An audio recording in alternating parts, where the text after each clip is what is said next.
نحمده ونصلي على رسوله الكريم اما بعد فاعوذ بالله من الشيطان الرجيم بسم الله الرحمن الرحيم الحمد لله رب العالمين الرحمن الرحيم مالك يوم الدين إياك نعبد وإياك نستعين اهدنا الصراط المستقيم صراط الذين أنعمت عليهم غير المغضوب عليهم ولا الضالين آمين. وقال تبارك وتعالى وَلَقَدْ آتَيْنَا لُقْمَانَ الْحِكْمَةَ أَنِ اشْكُرْ لِلَّهِ وَمَنْ يَشْكُرْ فَإِنَّمَا يَشْكُرُ لِنَفْسِهِ وَمَنْ كَفَرَ فَإِنَّ اللَّهَ غَنِيٌّ حَمِيدٌ. وَإِذْ قَالَ لُقْمَانُ لِابْنِهِ وَهُوَ يَعِظُهُ يَا بُنَيَّ لَا تُشْرِكْ بِاللَّهِ إِنَّ الشِّرْكَ لَظُلْمٌ عَظِيمٌ. صدق اللہ العظیم. رب اشرح لي صدري ويسر لي امري واحلل عقدة من لساني يفقهوا قولي. اللهم ربنا الهمنا رشدنا واعذنا من شرور انفسنا. اللهم ارنا الحق حقا وارزقنا اتباعه وارنا الباطل باطلا وارزقنا اجتنابه. اللهم وفقنا لما تحب وترضى آمین یا رب العالمین. کل میں نے اگرچہ تقریباً نصف وقت اپنی ایک ذاتی وضاحت اور اس درس قرآن کے سلسلے میں اپنی حیثیت کے تعین کے لیے صرف کیا تھا، لیکن یہ کہ محسوس ہوا کہ اس میں ابھی دو باتوں کا میں اور اضافہ کر دوں تو مناسب ہوگا. پہلی بات، میں نے جو اپنے فہم قرآن کے 4 سورسز یا اس کے 4 ڈائمنشنز یا 4 سوتے جن سے کہ اس کنویں میں پانی جمع ہوا، میں نے ان کی تفصیل بیان کی تھی تاکہ یہ بات واضح ہو جائے کہ میرے پاس جو بھی کچھ حقیر سا سرمایہ ہے علم و فہم قرآن کا، اس کے حدود 4 کہہ لیجئے یا اس کی ڈائمنشنز کیا ہیں، یا یوں کہیے سر سید احمد خان مرحوم کا ایک مصرع ہے جس میں الفاظ آتے ہیں کہ قرآن کے من دارم ہما گفتار معشوق است قرآن کے من دارم. وہ قرآن جو میرے پاس ہے وہ سب کا سب میرے محبوب کا کلام ہے. میں اس وقت اس مصرعے کے بارے میں کچھ تفصیلاً عرض نہیں کرنا چاہتا، اس کا صرف جزو ثانی قرآن کے من دارم، وہ قرآن جو میرے پاس ہے. قرآن تو ایک ہی ہے سب کے پاس، مصحف وہی ہے، اس کے الفاظ وہی ہیں، لیکن یہ کہ فہم کے اور علم کے اعتبار سے مختلف لوگوں میں فرق و تفاوت ہے، زاویہ نگاہ کا فرق ہے، پھر یہ کہ اپنی شعور کی سطح کا فرق ہے، لیول آف کانشسنس سب کا برابر نہیں، مختلف زاویہ نگاہ سے لوگ غور کرتے ہیں، پھر یہ کہ معلومات کا دائرہ سب کا ایک جیسا نہیں.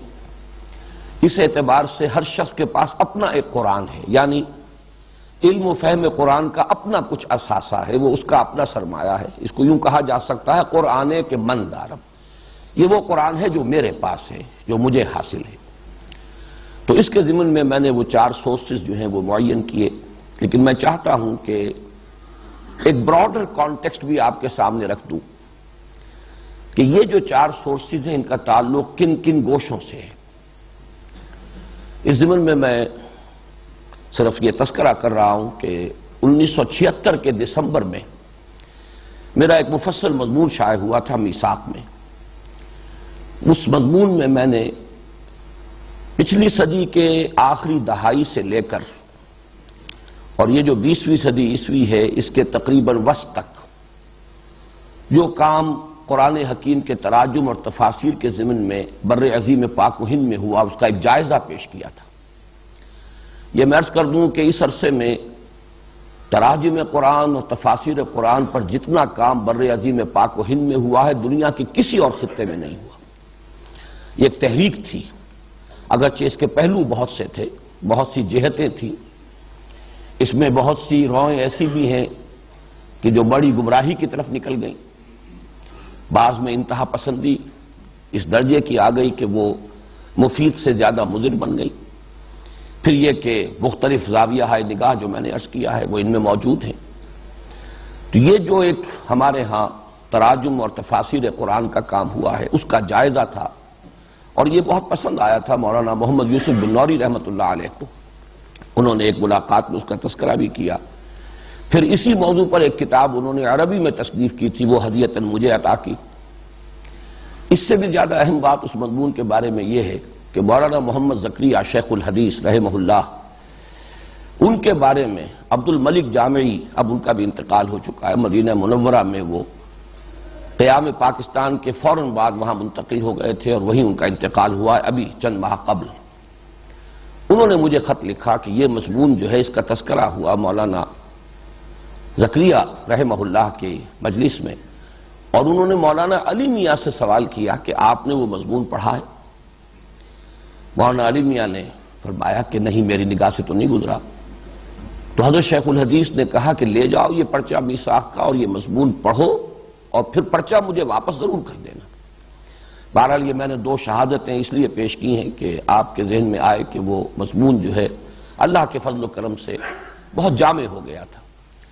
اس میں نے یہ تراجم و تفاسیر قرآن کا جو بھی اثاثہ تیار ہوا ہے، 19ویں صدی عیسوی کی آخری دہائی سے شروع ہو کر اور 20ویں صدی عیسوی کے وسط سے بھی کچھ بعد تک، ان کو 3 حصوں میں تقسیم کیا، اس کو ذہن میں رکھیے۔ ایک کو میں کہہ رہا ہوں اس وقت ایکسٹریم لیفٹ، ایک کو ایکسٹریم رائٹ، اور تیسرا ہے درمیانی راہیں۔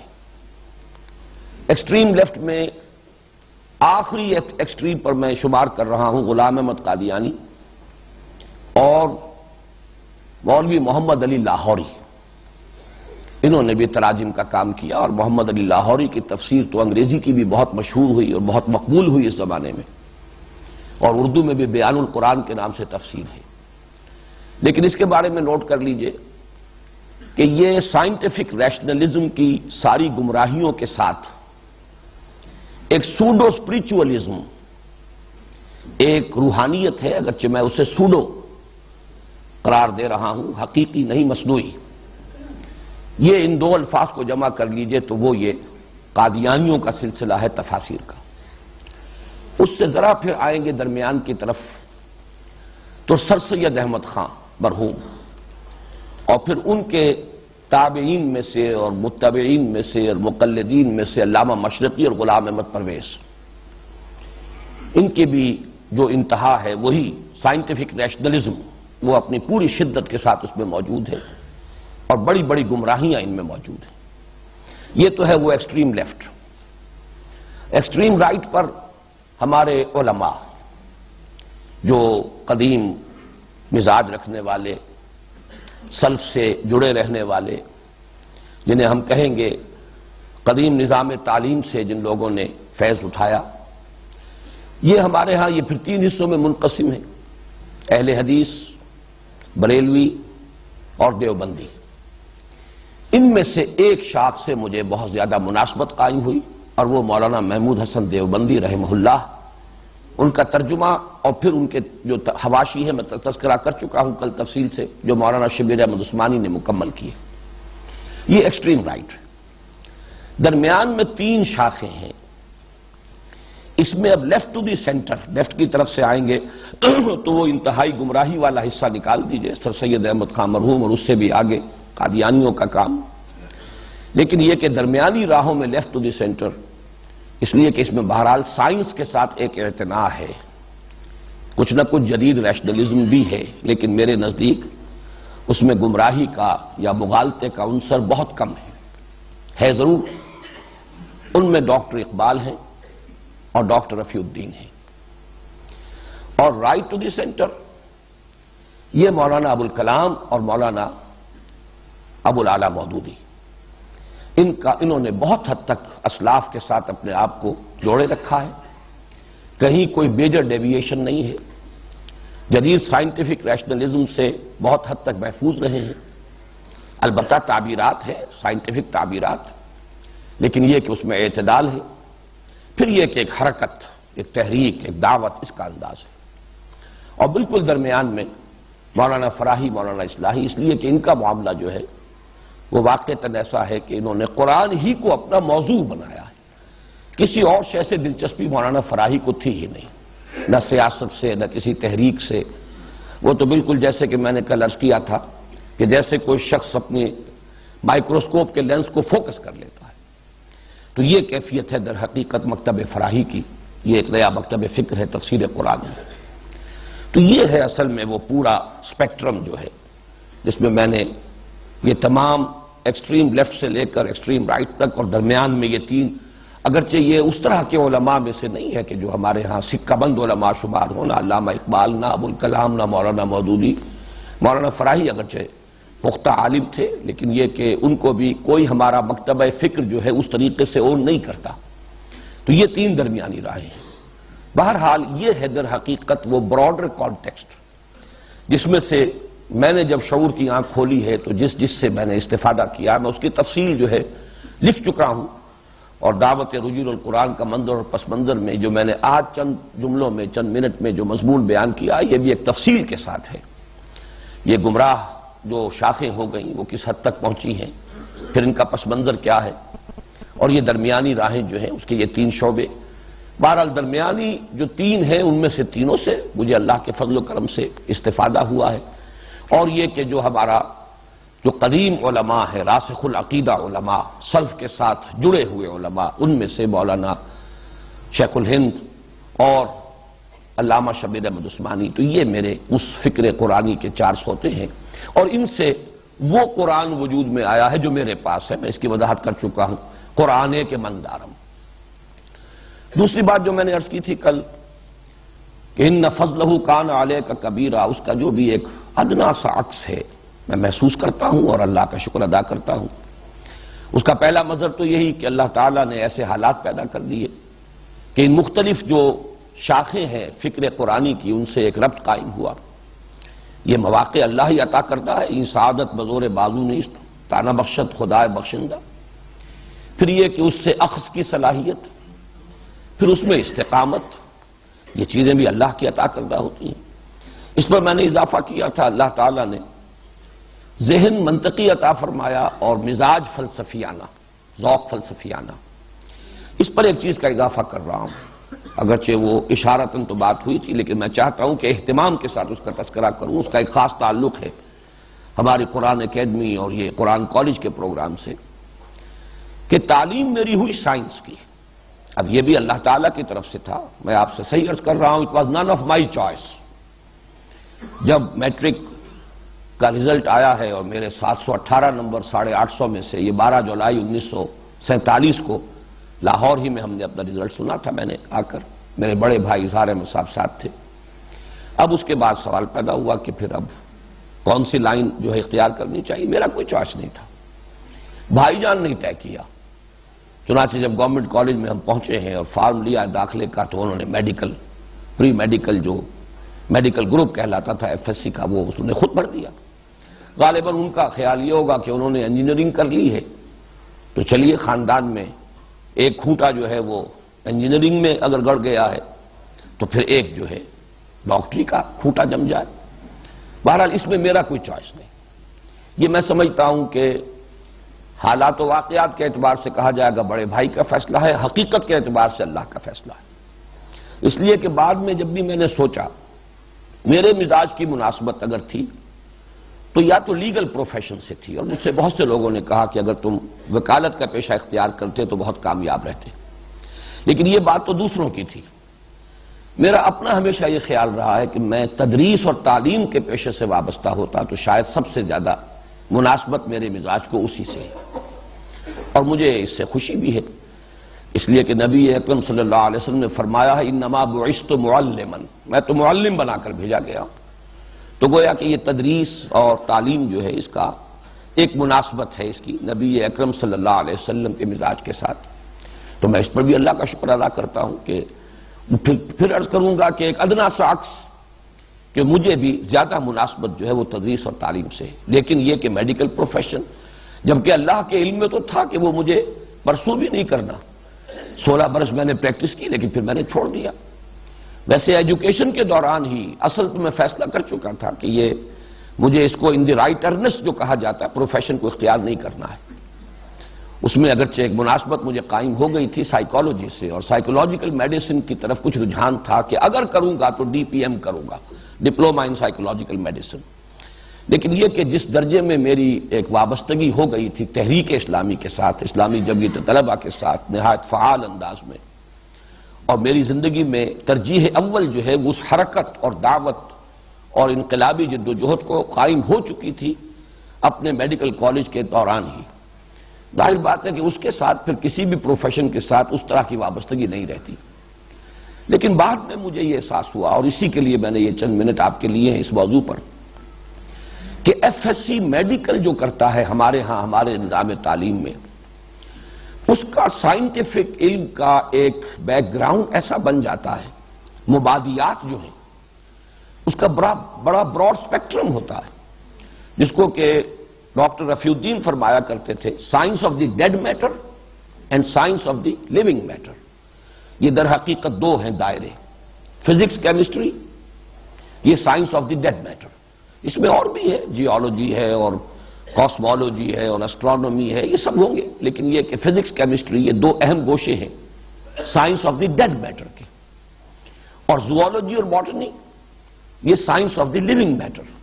تو گویا کہ سائنس کا جو میدان ہے اس میں جو لوگ صرف پری انجینئرنگ کرتے ہیں ان کا جو ذہن کا ایک بیک گراؤنڈ بنتا ہے وہ محدود رہتا ہے، انہیں حیاتیات کے ساتھ کوئی مناسبت ذہنی قائم نہیں ہوتی۔ حیات کیا ہے، اس کے لوازم کیا ہیں، اس کے فینومینا کیا ہیں، یہ خود اپنی جگہ پر ایک فہم انسانی کا ایک بہت بڑا اور بہت اہم باب ہے۔ اس اعتبار سے ایف ایس سی میڈیکل جو میں نے کیا، اور بہرحال میں طالب علمی کے دور میں اچھے طلباء میں شمار تھا، نتیجہ یہ ہوا ہے کہ یہ جو مبادی ہیں سائنس کے، اس کا تانا بانا جو ہے وہ ذہن کے اندر بن گیا، اور میں یہ سمجھتا ہوں کہ یہ بھی اللہ تعالیٰ کا بہت بڑا فضل ہے کہ اسی سے پھر وہ براڈ سپیکٹرم بنا ہے خود میرے اپنے ذہنی پس منظر کا۔ اور اس کا تذکرہ میں اس لیے کر رہا ہوں کہ قرآن کالج کے لیے بھی میری سب سے بڑی خواہش یہ ہوتی ہے کہ جن طلباء نے ایف ایس سی میڈیکل کر لیا ہو وہ ہمارے کالج میں آ کر داخلہ لیں۔ 3 سال میں ہم انہیں پھر بی اے کراتے ہیں کہ سائنس کا یہ صغرا کبرا ان کے ذہنوں میں بن چکا ہو۔ پھر ظاہر بات ہے کہ ایک تو وہ ہے کہ جو بہت ہی بمشکل پاس ہوئے ہوں، انہوں نے پڑھ تو لیا ہوتا ہے لیکن اس طریقے سے شعور تو نہیں ہوتا، لیکن اللہ تعالیٰ اگر ایسے نوجوانوں کو جنہوں نے اچھے نمبروں کے ساتھ اور امتیازی حیثیت سے ایف ایس سی میڈیکل کیا ہو، اور اب ویسے بھی میڈیکل پروفیشن جو ہے بہت ہی کنجسٹڈ ہو چکا ہے، کمپٹیشن بہت انتہا درجے کو پہنچ چکا ہے، بہت سے لوگ ایم بی بی ایس کر کے بھی پھر اس پروفیشن کو تج رہے ہیں اور دوسرے کچھ اور پیشے اختیار کر رہے ہیں۔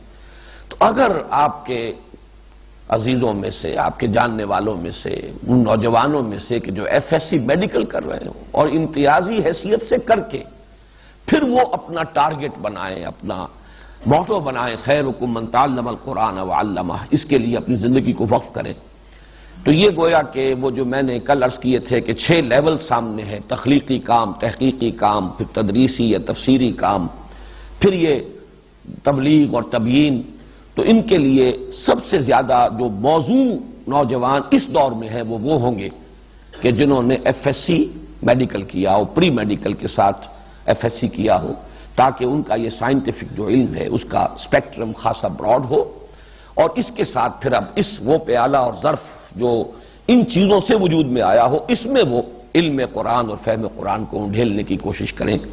تو یہ گویا کہ اس دور کے تبیین قرآن کا حق ادا کرنے کا میں یہ سمجھتا ہوں کہ بہترین یہ معاملہ ہوگا۔ تو میں نے اس لیے آج ذرا وقت لیا ہے کہ یہ کام جو بھی ہم کر رہے ہیں اس کے ساتھ بھی آپ حضرات کی ایک مناسبت قائم ہو، اور یہ کہ آپ بھی تلاش میں رہیں وہ نوجوان جو ذہین ہوں اور وہ پھر اپنے آپ کو اس کام کے لیے وقف کرنے کا ارادہ کر لیں، اور خاص طور پر وہ جنہوں نے F S C premedical کیا ہو۔ اب آئیے آج ہم آگے بڑھ رہے ہیں۔ کل ہم نے سورہ فاتحہ سے متعلق جو تمہیدی اور ابتدائی مباحث تھے 5 عنوانات سے تو مکمل کر لیے تھے۔ قرآن حکیم کی پہلی سورت ہے سورہ فاتحہ، مصحف کی بھی پہلی، اور ترتیب نزولی میں بھی سب سے پہلی مکمل سورت جو حضور پر نازل ہوئی وہ سورہ فاتحہ ہے۔ اس کے نام بہت سے ہیں اور بڑے بڑے اہم نام جو ہے میں کل گنوا چکا ہوں۔ فضیلت پر ایک تو ہم نے پوری حدیث پڑھی جس میں نبی اکرم صلی اللہ علیہ وسلم نے وضاحت کے ساتھ فرمایا کہ اس کی نظیر اور اس کی مثل کبھی کوئی صورت نازل نہیں ہوئی، نہ تورات میں، نہ انجیل میں، نہ زبور میں، نہ خود قرآن میں۔ بے مثل بے نظیر صورت ہے۔ اور بھی دوسری کچھ روایات تھیں جو میں نے آپ کو سنائی۔ پھر چوتھی بحث یہ تھی کہ یہ نماز کا جزو لازم ہے، اس سے کوئی بڑا فرق واقع نہیں ہوتا۔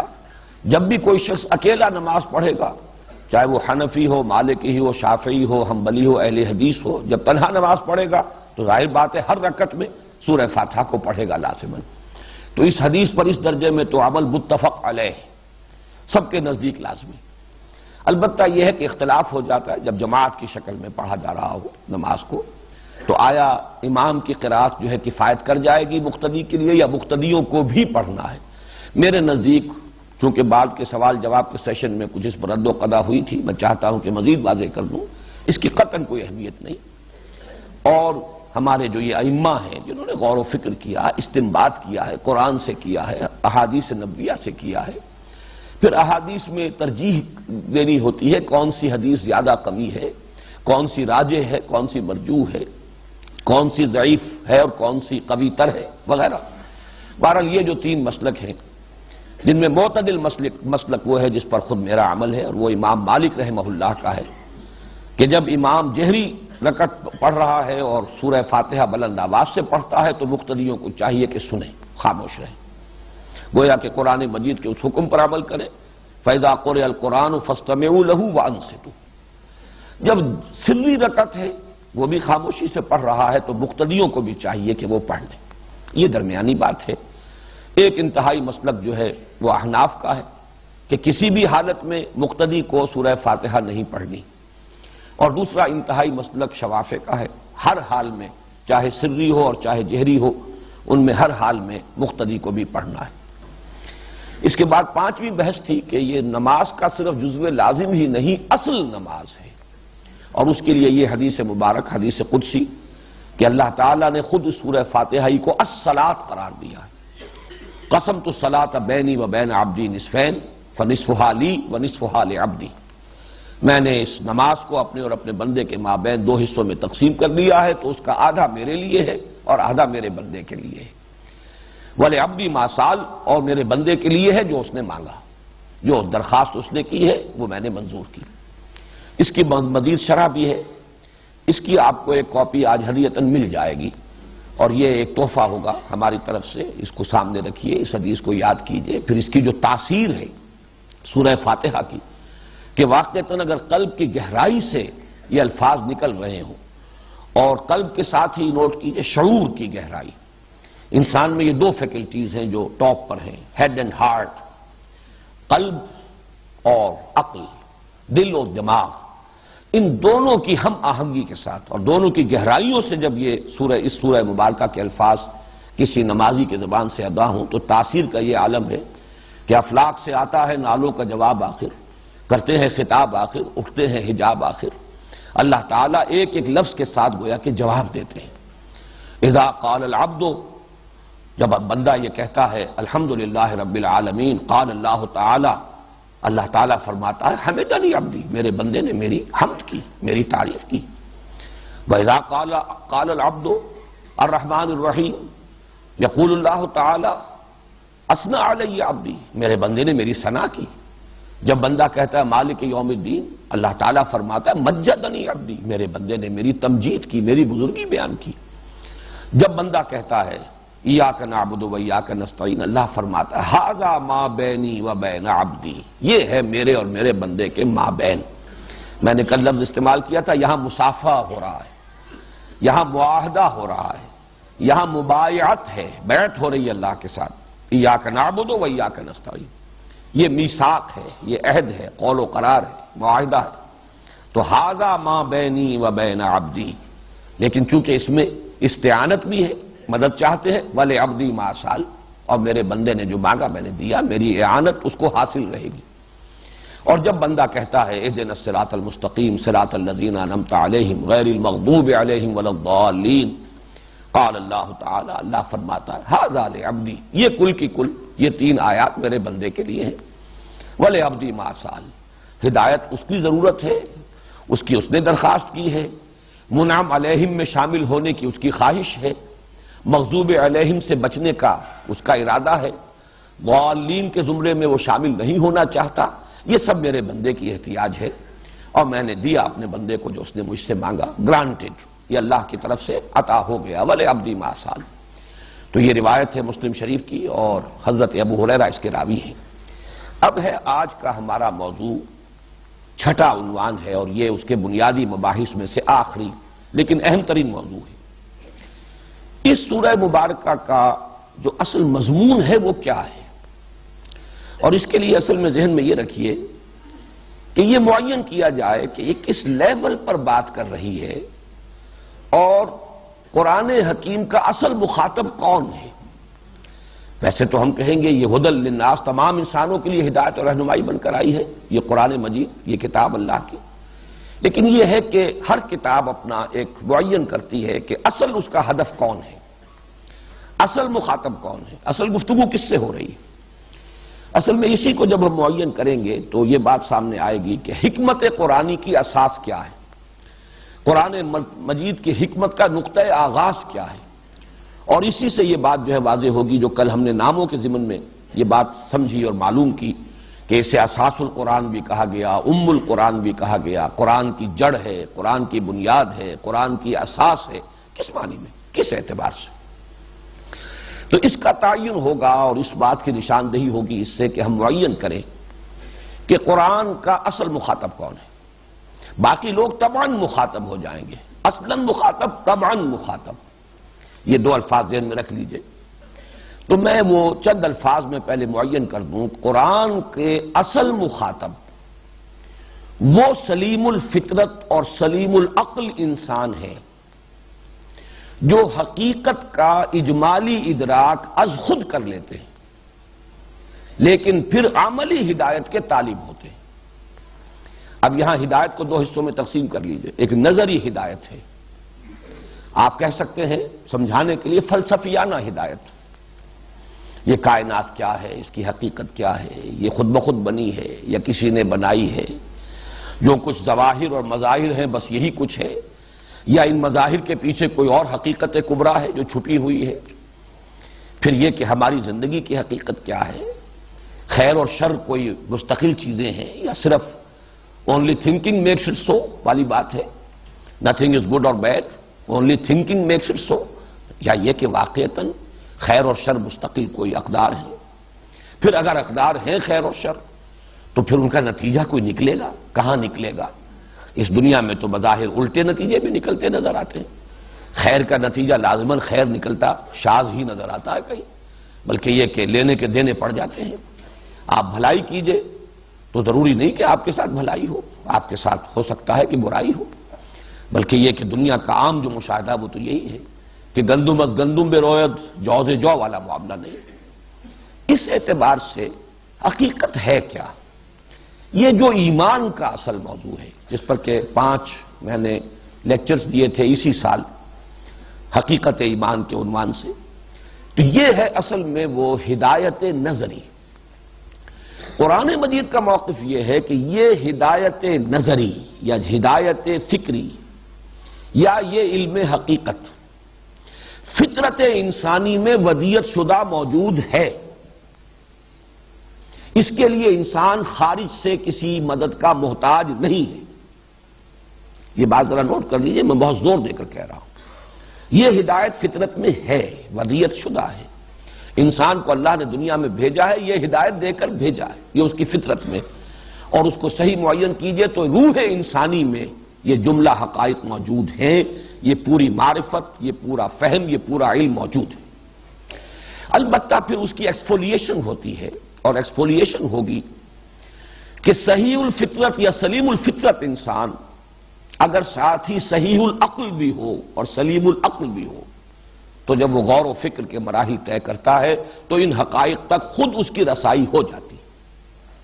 یہ ہے در حقیقت وہ بات جس کو میں ذرا تھوڑا سا مزید وضاحت کے ساتھ سمجھانا چاہوں گا. میں نے دو الفاظ استعمال کیے ہیں، فطرت اور عقل، اور پھر دو ہی الفاظ مزید، صحیح الفطرت صحیح العقل، یا سلیم الفطرت سلیم العقل.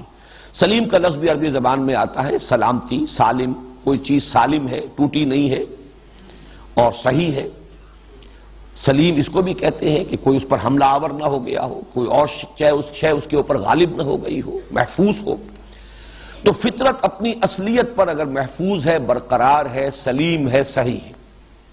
اور عقل اگر اس پر کوئی حجابات طاری نہیں ہو گئے، اگر اس پر خواہشات شہوات کے پردے نہیں پڑ گئے، اگر اس پر عصبیت کی پٹیاں نہیں بن گئیں، تو وہ عقل جو ہے وہ عقل ہے عقل سلیم اور عقل صحیح.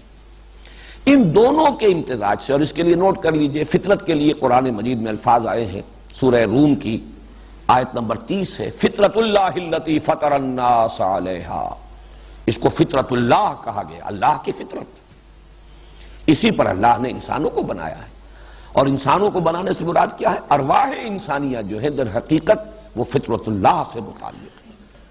یہ اجساد جو ہیں یہ حیوانات کے عالم میں سے ہیں، اور ان کے تقاضے تو وہی ہیں جو حیوانات کے ہیں، وہی حیوانی جبلتیں ہیں، وہی حیوانی داعیات ہیں، وہی اینیمل انسٹنکٹس ہیں. لیکن ارواح انسانیہ جو ہے ان کا تعلق اس عالم سفلی سے، عالم خاکی سے نہیں ہے، بلکہ اس عالم علوی سے ہے. اور وہ ہے اصل میں روح. یسألونک عن الروح قل الروح من امر ربی، اور وہ ہے فطرت اللہ. اسی طرح حدیث میں بھی لفظ آیا ہے، حضور نے فرمایا کل مولود یولد علی الفطرہ فابواہ یحودانہ او یمجسانہ او ینصرانہ. ہر بچہ نسل انسانی کا جو پیدا ہوتا ہے وہ فطرت پہ پیدا ہوتا ہے. اب اگر یہ فطرت سالم رہے، سلیم رہے، تو وہ مسلمان ہی ہوگا، مومن ہی ہوگا.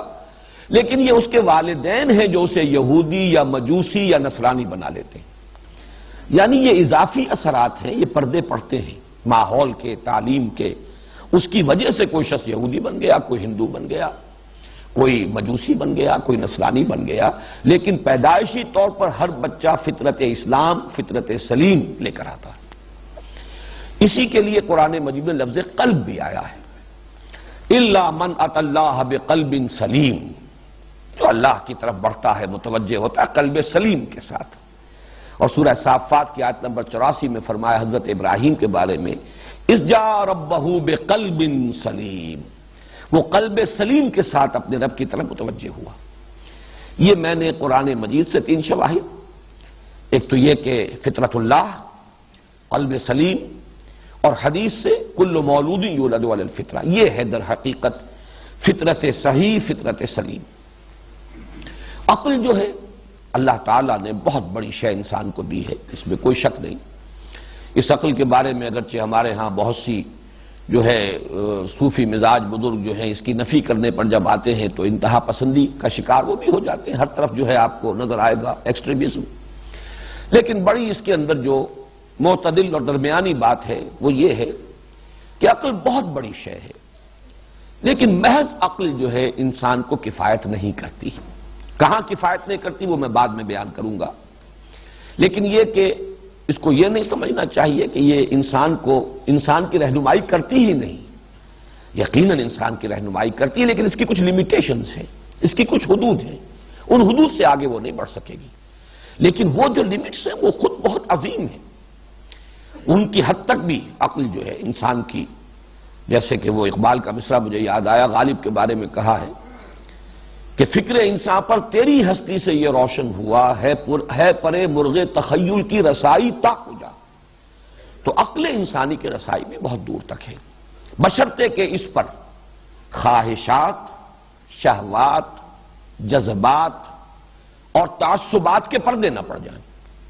تعصب ہے، ضد ہے، ہٹ درمی ہے، کسی کی بات کسی صورت ماننی ہی نہیں ہے، ہر صورت میں اس کی تو مخالفت کرنی ہی ہے، عناد ہے، دشمنی ہے، شقاق جسے کہا گیا ہے فَإِنَّمَا هُمْ فِي شِقَاقٍ، زدم زدہ میں، وہ دوسری بات ہے.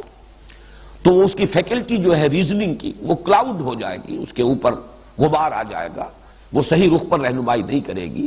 لیکن اگر شہوات و جذبات و خواہشات و تعصبات سے آزاد ہو تو عقل انسان کو بہت دور تک لے جاتی ہے۔ اب آپ نوٹ کیجئے کہ فطرت سلیم کے یا فطرت سلیمہ کے مظاہر کیا ہیں۔ یہ میں چاہتا ہوں کہ یہ بات ذرا خاصی تفصیل کے ساتھ عرض کر دوں، اس لیے کہ ہمارے درس قرآن میں پھر یہ مضامین بار بار آئیں گے، صرف حوالہ کافی ہوگا انشاءاللہ۔ اس کے دو مظہر ہیں۔ فطرت اگر سلامتی پر، صحت پر برقرار ہے، یا اگر کہا جائے اگر وہ پرورٹ نہیں ہوئی ہے، اس کے اندر فساد پیدا نہیں ہوا ہے، صحیح ہے، سلیم ہے، تو دو چیزیں ہوں گی موجود۔ ایک ہے جذبہ شکر اور جذبہ رحم۔ یہ در حقیقت ایک ہی کیفیت کے دو رخ ہیں۔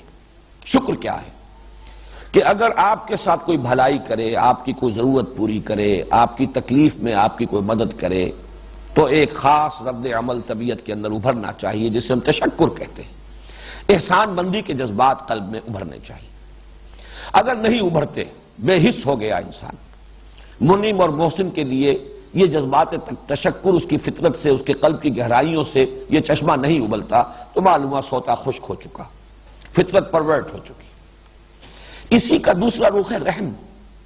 دوسرے کو تکلیف میں دیکھ کر، دوسرے کو احتیاج کی کیفیت میں۔ شکر ہوتا ہے جب آپ کی تکلیف میں کسی نے آپ کی مدد کی، آپ کی کوئی احتیاج کسی نے پوری کی، آپ کو کوئی انعام دیا، آپ پر کوئی احسان فرمایا، تو اس کے جذبے، اس کے بدلے میں، اس کے جواب میں شکر پیدا ہوگا۔ لیکن آپ نے کسی کو دیکھا تکلیف میں، احتیاج میں، مصیبت میں، اور آپ اگر اس کی صلاحیت رکھتے ہو، وسعت رکھتے ہو کہ اس کی مدد کر سکیں، تو اب آپ اس کی طرف متوجہ ہوئے مدد کرنے کے لیے، جذبہ آپ کے اندر ابھرا، یہ رحم ہے۔ یہ دو جذبات در حقیقت ایک ہی تصویر کے دو رخ ہیں، اور یہ فطرت کی صحت و سلامتی کی شرط اول ہے۔ یہ ہے تو فطرت صحیح ہے، اور اگر یہ نہیں ہے تو فطرت مر چکی، فطرت پرورٹ ہو چکی، اس میں فساد پیدا ہو چکا۔ دوسری شے لازمی ہے اخلاقی حس، نیکی اور بدی کا امتیاز اور شعور۔ یہ نیکی ہے، یہ بدی ہے، یہ خیر ہے، یہ شر ہے۔ یہ بھی قرآن کہتا ہے کہ نفس انسانی میں وضعیت شدہ چیز ہے یہ، فَأَلْهَمَهَا فُجُورَهَا وَتَقْوَاهَا۔ انسان محتاج نہیں کہ اسے بتایا جائے کہ سچ بولنا اچھا ہے، جھوٹ بولنا برا ہے۔ انسان کے لیے یہ ضروری نہیں ہے کہ کوئی اسے بتائے کہ وعدہ پورا کرنا، وفا کرنا یہ خیر ہے، اور وعدہ خلافی کرنا یہ شر ہے۔ انسان کو بتانے کی ضرورت نہیں ہے، انسان جانتا ہے والدین کے ساتھ حسن سلوک یہ خیر ہے، اور اگر ان کے ساتھ انسان اس کے برعکس روش اختیار کرتا ہے، بدسلوکی کرتا ہے، بے ادبی کرتا ہے، تو یہ شر ہے۔ یہ چیزیں انگرینڈ ہیں ہیومن نیچر میں، وضعیت شدہ ہے۔ تو خیر و شر کا امتیاز اور شعور، اور اس پر اضافہ کیجئے خیر کی طرف، نیکی کی طرف رغبت، اور شر سے اور بدی سے کچھ نفرت۔ چاہے کوئی دوسرے عوامل انسان پر اتنے اثر انداز ہو جائیں کہ آدمی کوئی برا کام کر رہا ہے، کچھ ریشنلائز کر رہا ہے، کچھ اپنے لیے بہانے اس نے تراش لیے ہیں، کچھ مجبوری کا اس کے پاس کوئی عذر ہے، کر رہا ہے، لیکن اس کی فطرت پھر بھی ابا کر رہی ہو، اندر سے اسے اس کا ضمیر جو ہے وہ ملامت کر رہا ہو، تو معلوم ہوگا کہ فطرت صحیح ہے، سلیم ہے۔ یہ دو ہیں مظاہر فطرت کے صحیح ہونے کے، اور ایسے ہی لوگوں کے لیے لفظ ہے المتقین۔ اب میں آپ کو صرف اشارہ کر کے گزر جاؤں گا، در حقیقت بہت اہم عقدہ ہے جو حل ہو گیا ہے، جو سورہ بقرہ کے شروع میں آئے گی آیت ھدی للمتقین۔ یہ قرآن در حقیقت اصل میں انہیں خطاب کرتا ہے، ایسے لوگوں سے اس کی گفتگو ہے، ایسے لوگوں کے لیے یہ ہدایت ہے، ایسے لوگوں کو یہ راستہ دکھائے گا جن کی فطرت جو ہے وہ اپنی سلامتی پر برقرار ہے، جن میں جذبہ شکر بھی ہے، جذبہ رحم بھی ہے، جن میں نیکی اور بدی کا کم سے کم امتیاز اور اس کا شعور موجود ہے، نیکی کی طرف ایک رغبت اور بدی سے ایک گونا نفرت موجود ہے۔ یہ المتقین ہے۔ عقل سے کام لینے والے جو میں نے عرض کیا، جن کی عقلوں پر پردے نہ پڑے ہوں، نہ خواہشات کے، نہ شہوات کے، نہ جذبات کے، نہ تعصبات کے، ان کو قرآن کہتا ہے اولو الالباب، ہوش مند لوگ، باشعور لوگ۔ الباب جمع ہے لب کی، اور لب کہتے ہیں کسی شے کا خلاصہ، اس کی اصل حقیقت۔ لب لباب یہ ہم بھی کہتے ہیں، بھائی پوری بحث کا لب لباب یہ ہے، پوری بات کا لب لباب یہ ہے۔ تو انسان حیوان عاقل ہے، عقل اس کی لب ہے، اور یہ اولو الالباب وہ ہیں جو عقل سے کام لیں۔ اسی کو قرآن کہیں کہتا ہے الذین یعقلون، وہ لوگ کہ جو عقل سے کام لیتے ہیں۔ چنانچہ وہ آیات ذہن میں آ گئی ہوں گی، ان فی خلق السماوات والارض واختلاف اللیل والنہار لآیات لقوم یعقلون، وہ لوگ لآیات لأولی الالباب، یہ سورہ آل عمران میں ہے، اور یہ آیت بڑی طویل آئی ہے سورہ بقرہ میں، ان فی خلق السماوات والارض واختلاف اللیل والنہار والفلک التی تجری فی البحر بما ینفع الناس، اور بہت سے مظاہر جو ہیں بظاہر قدرت ان کا ذکر کر کے فرمایا لآیات لقوم یعقلون، تو اولو الالباب اور قوم یعقلون، اور انہی کو الذین یفقہون، وہ لوگ کہ جو تفقہ سے بہرہ ہیں، غور کرتے ہیں، سمجھتے ہیں، حقیقت کو جاننا چاہتے ہیں، یہ لوگ ہیں کہ جو سلیم العقل ہیں۔ ان دونوں کا جب امتزاج ہو تو اس کا ایک نتیجہ نکلتا ہے۔ پہلی حقیقت انسان کے سامنے یہ آتی ہے کہ یہ جو کچھ دنیا اور کائنات میرے سامنے پھیلی ہوئی ہے اس کے بہت سے مظاہر ہیں، اپیئرنس، لیکن اس اپیئرنس کے پردے میں ریئلٹی کچھ اور ہے، کوئی وحدت ہے۔ یہ کثرت نظر آ رہی ہے مظاہر میں، لیکن کوئی وحدت ہے، کوئی حقیقت واحدہ ہے جو اس کثرت میں مستور ہے، چھپی ہوئی ہے۔ جیسے کہ اصغر گونڈوی کا بڑا پیارا شعر ہے کہ ردائے لالہ و گل پردہ ماہو انجم، جہاں جہاں وہ چھپے ہیں عجیب عالم ہے۔ یہ تمام کائنات جو ہے یہ مظاہر ہیں، یہ آیات ہیں، یہ نشانیاں ہیں، کوئی اور ہستی ہے، کوئی معشوق ہے اس پردہ زنگاری میں، کوئی اور چھپا ہوا ہے۔ پہلی حقیقت تو یہ ہے کہ جو عقل، صحیح عقل سے جب سلیم الفطرت انسان کام لیتا ہے تو اس پر منکشف ہوتی ہے۔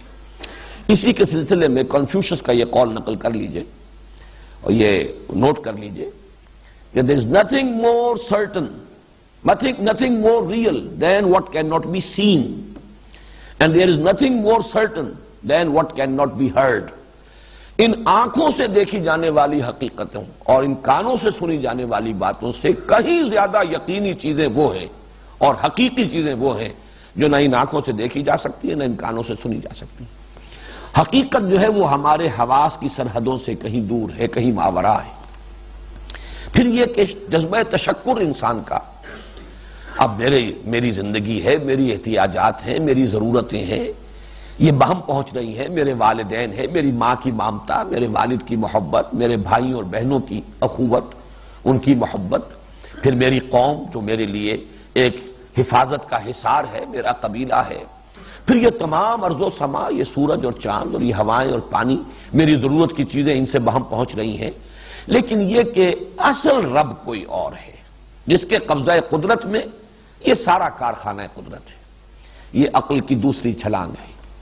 یقیناً ان چیزوں سے یہ سب کچھ ہو رہا ہے، فصلیں پکتی ہیں سورج سے، ہوائیں چلتی ہیں تو بادل آتے ہیں، بارش برستی ہے، یہ ساری چیزیں ہیں، لہذا جو میری ضروریات فراہم ہو رہی ہیں وہ سلسلہ اسباب کا طویل ایک ہے، ایک کڑیوں پر مشتمل ایک سلسلہ ہے، لیکن یہ کہ مسبب الاسباب کوئی ایک، اس لیے کہ اس میں جو ہم آہنگی ہے، یہ کوئی بڑا ہی سینٹرلی کنٹرولڈ سسٹم ہے، یہ باہمی توافق اس کے بغیر نہیں ہو سکتا۔ یہ جس طریقے سے تمام عناصر قدرت مل جل کر ان نتائج کو پیدا کر رہے ہیں، موافقت ہے ان کے مابین، تو کوئی ایک ہستی ہے جو ماوراء ہے، ان سب سے بلند، ان سب کے پیچھے، وہ ہے اصل رب۔ اس کو پہچاننا یہ گویا کہ عقل انسانی کی پہلی یافت ہے۔ یہ ہے توحید۔ میں اس کے بعد تذکرہ کروں گا کہ ایسے لوگوں کے لیے ایک نہایت مکمل مثال جو قرآن نے دی ہے وہ حضرت لقمان کی ہے۔ صحیح ہے، جذبہ تشکر موجود ہے، تو اب منعم کی تلاش یہ عقل کا کام ہے۔ میرا منعم حقیقی ہے کون؟ میری ضروریات کا پورا کرنے والا حقیقت میں کون ہے؟ میری احتیاجات جو پوری ہو رہی ہیں وہ اگرچہ بڑا طویل سلسلہ ہے مادیات کا، لیکن یہ کہ ان سب کی پشت پر کوئی ہے، اور عقل یہ تسلیم کرتی ہے کہ کوئی ایک ہستی ہے، وہ ہے منعم حقیقی، وہ ہے اصل رب۔ اب دوسرا جذبہ نوٹ کیجئے، نیکی اور بدی۔ فطرت کی صحت کا ثبوت کہ نیکی اور بدی کا شعور اور امتیاز برقرار ہو۔ اگر یہ ہے تو اگلا سوال پیدا ہوتا ہے کہ پھر اس کا بدلہ، نیکی کا نتیجہ، بدی کا نتیجہ گندم از گندم بے رویت، جو سے جو۔ عقل یہ چاہتی ہے کہ نیکی کا بدلہ اچھا ہو، بدی کا برا ہو، نیکی پر اجر ملے، بدی پر سزا ملے۔ مشاہدہ یہ ہے کہ یہاں الٹی گنگا بہ رہی ہے، دنیا میں تو اس کے برعکس ہے۔ ایک اصول آدمی اپنا طے کر لے، زندگی اجیرن ہو جائے گی۔ اس اصول کو اگر آپ نہیں توڑیں گے تو ہر قدم پر مشکلیں ہوں گی، اور کوئی اسکروپلز نہ ہو، کوئی اصول نہ ہو تو آپ کے لیے ہر راستہ کھلا ہے، بائی ہک اور بائی کروک، ادھر سے ادھر سے، جدھر سے چاہیے نکل جائیے۔ سیدھی انگلیوں نکل رہا ہے گھی تو نکال لیجئے، ورنہ ٹیڑھی انگلیاں کر لیجئے۔ معلوم یہ ہوا کہ اگر نیکی نیکی ہے اور وہ حقیقتاً نیکی ہے، واقعتاً کوئی ایک قدر ہے، وہ صرف ہمارا سراب نہیں ہے، ہمارا سوچنا ہی نہیں ہے، بلکہ واقعہ ہے، اور اگر بدی بدی ہے اور واقعتاً ہے اور حقیقتاً ہے، اور عقل یہ چاہتی ہے کہ نیکی کا بدلہ بھلا، اجر ثواب، اور بدی کا بدلہ برا، سزا عذاب، لیکن دنیا میں مشاہدہ اس کے برعکس ہو رہا ہے، یا یہ کہ کم سے کم وہ جو صحیح نتیجہ نکلنا چاہیے وہ نہیں نکل رہا۔ یہ ہے وہ شے کہ جو اب اس صاحب عقل اور صاحب سلیم الفطرت انسان کو یہاں تک پہنچائے گا کہ یہ عالم ناقص ہے، حیات دنیاوی ناقص ہے، ایک اور عالم، ایک اور زندگی لازم ہے کہ ہو، جس میں مجازات کا قانون پورے طور پر بروئے کار ہے، بدلہ ملے، بھلائی کا بھلا بدلہ ملے اور برائی کی بری سزا ملے، اور بھرپور ملے۔ اس کے اپنے نوابیس ہوں گے، اس کے اپنے قوانین ہوں گے، جن میں کہ بھلائی کا بدلہ بھی پورا پورا ظاہر ہو سکے اور برائی کی سزا بھی پوری پوری مل سکے۔ اس لیے کہ اس دنیا میں تو ہم دیکھتے ہیں کہ ہٹلر جیسے لوگ، چنگیز خان جیسے لوگ، لاکھوں کروڑوں انسانوں کی ہلاکت کا جو سبب بن گئے، انہیں کیا سزا دی جا سکتی تھی؟ وہ تو ہٹلر نے ایک اپنی انگلی کی ذرا سی حرکت سے ٹریگر دبایا ہے اور ختم ہو گیا، سزا کیا ملی اسے؟ اس کا تو اگر سکیلپل لے کر اور فورسپس لے کر ایک ایک ریشہ علیحدہ کیا جاتا اس کے وجود کا، تب بھی اس کے جرائم کی سزا تو اسے نہ مل سکتی۔ تو کوئی اور عالم ہونا چاہیے کہ جس میں بھرپور سزا ملے، اور جیسے کہ میں اب تعرف الاشیاء بازدادہا کے حوالے سے عرض کر رہا ہوں، حضور صلی اللہ علیہ وسلم سے جو خیر دنیا میں پھیلا اور پھیل رہا ہے اور تا قیامت پھیلے گا، اس کا بدلہ آپ کو کیسے دیا جا سکتا ہے؟ کوئی عالم ایسا ہو جس کی اپنی ڈائمنشنز علیحدہ ہی ہو، جو غیر محدود ہو، ابدی ہو، وہی وہ بدلہ جو ہے ظاہر ہو سکتا ہے۔ اس سے یہ دوسری حقیقت جو ہے، ایک دوسرا عالم، ایک دوسری زندگی، قانون مجازات جس کے اندر پورا پورا بھرپور طور پر ظاہر ہو سکے، یہ دوسرا نتیجہ ہے۔ ایک سلیم الفطرت انسان اپنی عقل سلیم کی رہنمائی میں سفر کر رہا ہے۔ تیسرا منطقی نتیجہ کہ اگر ایسا ہے، کوئی ہستی ہے، ایک ہستی ہے، ایک ذات ہے، وہی ہے پالنہار، وہی پروردگار، وہی مسبب الاسباب، اور ایک عالم ہے، دوسرا زندگی ہے جس میں بدلہ مل کر رہے گا، تو پھر اب منطقی تقاضا یہ ہے کہ انسان اسی ہستی سے لو لگائے، اسی کا ہو کر جیے۔ ان صلاتی و نسکی و محیای و مماتی للہ رب العالمین، اسی کا ہو کر رہ جائے، اسی سے لو لگائے، اسی سے محبت کرے، اسی کا کہنا مانے، اسی کے حکم پر چلے۔ یہ ساری کیفیت جو ہے یہ اس کا منطقی تقاضا ہے، لازمی تقاضا ہے۔ یہ تین موٹے موٹے نتیجے اپنے ذہن میں قائم کر لیجئے کہ سلیم الفطرت انسان، کوئی کتاب اس نے آسمانی نہ پڑھی ہو، کسی نبی کی دعوت اس تک نہ پہنچی ہو، یہ جو کچھ فطرت میں ودیت کیا ہوا ہے اس کے اللہ نے، اس کی روشنی میں عقل انسانی جب سفر کرے گی تو یہاں تک تو انسان خود پہنچ جائے گا۔ البتہ آگے اب اسے محسوس ہوگا، عقل ہی یہ بتائے گی کہ عملی اعتبار سے کیا کروں کیا نہ کروں، انفرادی زندگی میں بھی، اجتماعیت زندگی میں خاص طور پر، اعتدال کا راستہ، قدم قدم پر دو راہیں ہیں، تراہیں ہیں، چوراہے ہیں، ذرا سا غلط رخ مڑ جائے انسان تو وہ جو شعر ہے کہ رفتم کے خارس پاکشم محمل نہا شد از نظر، یک لحظہ غافل گشتم و صد سالہ راہم دور شد، ایک غلط موڑ جو ہے کہیں سے کہیں لے جائے گا۔ لہذا زندگی کے عملی راستوں میں سیدھا راستہ، معتدل راستہ، صراط السوی، صراط المستقیم، معتدل کہتے ہیں کہ جو سبھی خط استوا ہے کہ جو ہمارے اس کرۂ ارضی کو برابر دو حصوں میں تقسیم کرتا ہے، اس کے عین بیچوں بیچ گزر رہا ہے، معتدل، درمیانی اور صراط مستقیم، سیدھا راستہ۔ یہ ہے وہ بات کہ جہاں آ کر انسان خود عقل انسانی جو ہے وہ یہ ماننے پر مجبور ہے کہ مجھے اس کے ضمن میں رہنمائی درکار ہے، کیا کروں کیا نہ کروں۔ بہت کچھ انسان کی اپنی جو اخلاقی حص ہے اسے بتا دے گی، لیکن بڑے بڑے باریک مسائل، بڑی بڑی الجھنیں، بڑے بڑے ڈائلیماز ہیں، عقدہ لا ینحل ہیں۔ عورت اور مرد میں کیا توازن ہو اختیار کا اور حقوق کا، اختیارات اور حقوق کا توازن ذرا بگڑ جائے گا، تمدن خراب ہو جائے گا، فساد ہو جائے گا۔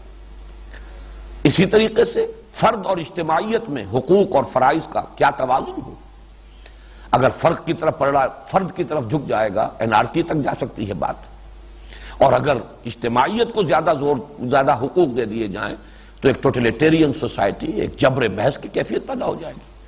نقطہ عدل کہاں ہے؟ سرمایہ اور محنت، نقطہ عدل کہاں ہو؟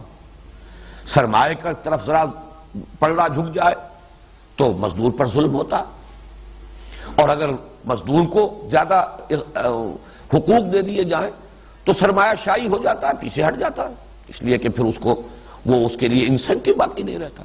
یہ ساری وہ پیچیدگیاں ہیں کہ جو تمدن کے بڑے ہی سمجھیے کہ الجھے ہوئے مسائل ہیں۔ اس میں عملی گزرگاہیں، یہ لفظ آ رہا ہے زبان پر، زندگی کی عملی گزرگاہوں میں صراط مستقیم اور صراط السوی، یہ ہے احتیاج انسان کی۔ اور یہاں گویا کہ سورہ فاتحہ نے یہ کیفیت برقرار رکھی ہے کہ اس کا نصف اول ترجمانی کر رہا ہے فطرت صحیحہ اور عقل سلیم کی۔ یہی وجہ ہے کہ یہاں لفظ قل نہیں آیا۔ میں نے کل آپ سے عرض کیا تھا کہ معوذتین سے اگر اس کا تقابل کریں گے وہاں قل آیا، قل اعوذ برب الفلق، قل اعوذ برب الناس۔ یہ بھی ایک دعا ہے، یہ تو ہم کل سمجھ چکے اچھی طرح سے، بلکہ اصل دعا یہی ہے، جامع ترین دعا یہی ہے، نماز کا جزو لازم یہی ہے، اصل نماز یہی ہے۔ لیکن اللہ نے یہ نہیں فرمایا قل الحمدللہ رب العالمین، قل الحمدللہ رب العالمین، اگرچہ یہ اسلوب بھی موجود ہے۔ سورہ کہف شروع ہوئی ہے الحمدللہ الذی، اور ویسے سورہ بنی اسرائیل ختم ہوئی ہے قل الحمدللہ الذی لم یتخذ ولدا ولم یکن لہ شریک فی الملک ولم یکن لہ ولی من الذل وکبرہ تکبیرا، یہ سب کچھ ہے۔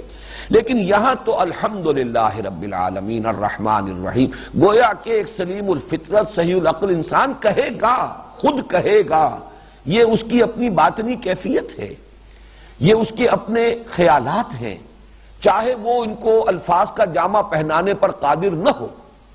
آپ بسا اوقات محسوس کرتے ہیں کہ میں کچھ اظہار معافی ضمیر نہیں کر پا رہا، میں اپنے آپ کو صحیح طور پہ ایکسپریس نہیں کر پا رہا، یہ آپ کا احساس ہوتا ہے۔